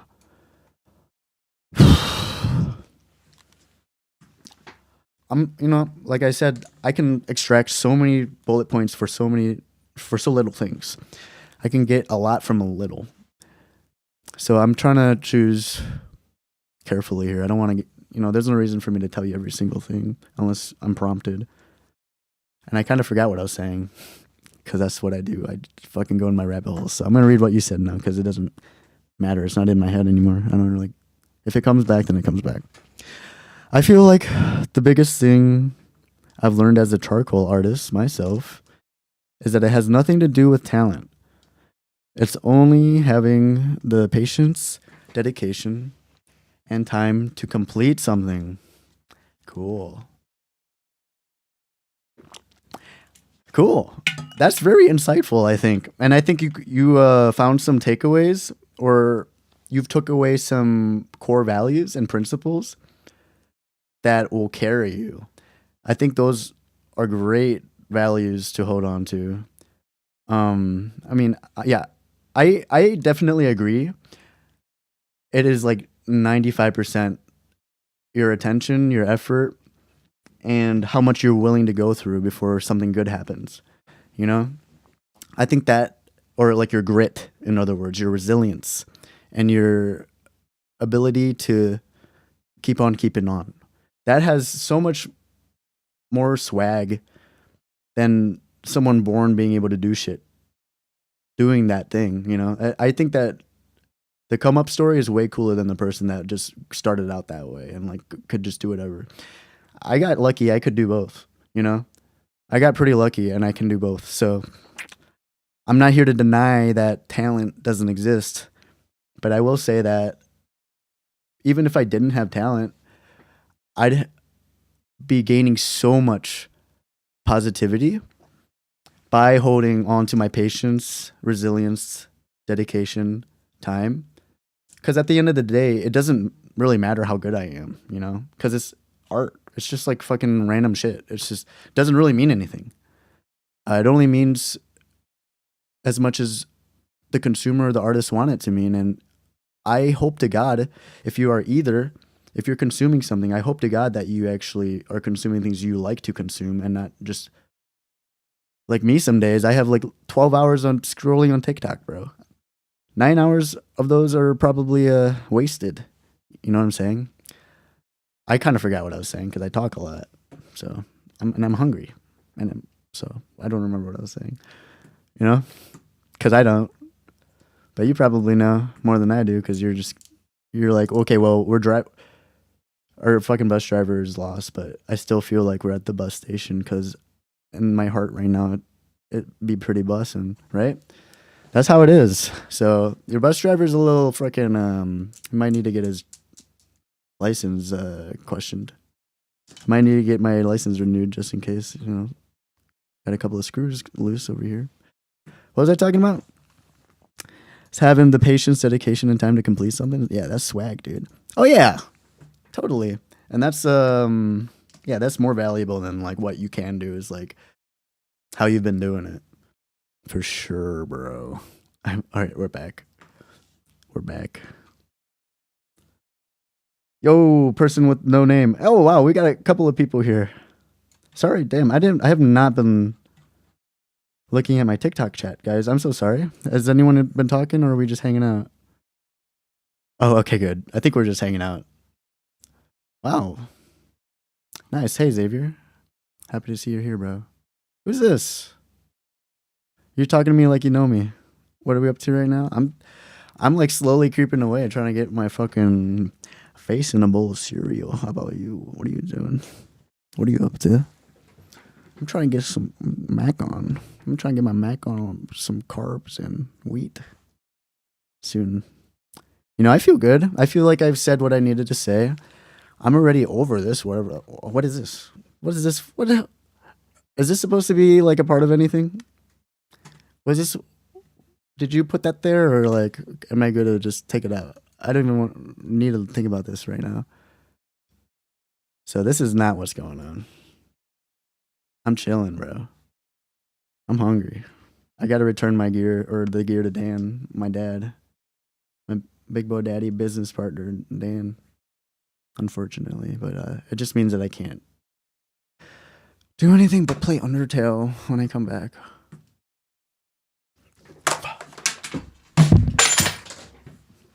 Sorry, guys. Yeah, maybe that's enough. Viz Fool Solo. Thank you. You know, I appreciate you listening too, and like, not even listening. That's kind of a bad start. That's, in my opinion, that's a selfish start. Like, thank you for coming in here and entering my space in the first place with good intentions. Thank you for feeling comfortable enough to be vulnerable with me. And thank you for hearing me out, you know, and like trying to understand me in your own way. That all of those gestures mean a lot to me. And yeah, thank you so much. Thank you so much, dude. And you're welcome anytime. Especially if you are not like that Jew killer guy, bro. When those Jew killer people come through, I want everyone to feel free to fucking say boo, you know? I want you to say boo to them, and I want you to feel free to tell me to kick their ass out, because the only reason why I wouldn't be is because I just didn't see it. 100%. So if you can maintain this spirit, you know, you can come in sad, you know, you don't have to be happy all the time. You don't have to be rationalizing the good when you're here, you know? You can just be here, you can just hang out.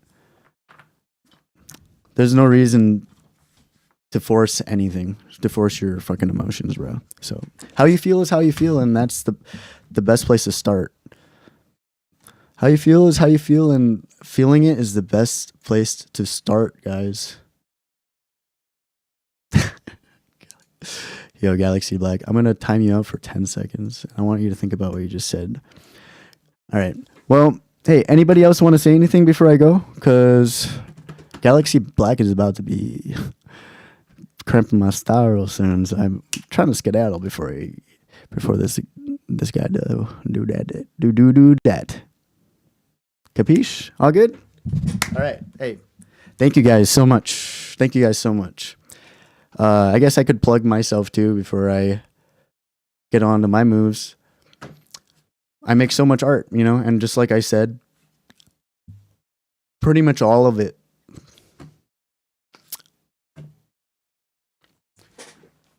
I do it for myself, and I do it for my hopeful growth. So, in other words, I've spent so much time making and revisiting and just sitting with all of my art. And I try to make it free, you know? I try to keep it free for anyone. Because I don't, you know, I feel like I have something that maybe people could benefit from in their own way. Especially if they know that I'm too legit to quit about it. And I'm as authentic as anyone can get. as an artist. So it's all free, dude. I'm never gonna charge you for a song. So feel free, if you want, check out my Substack. I don't remember it. Just go to tgs.com. Feel free to explore my world, dude, because it's there for you guys. I could easily just do it for myself, but I want to help you guys. I want to help people like I help myself. So any way that I can, I'm gonna reach out and extend my hand. Okay. So, okay, bye. I'm gonna go now. tgs.com. Bye.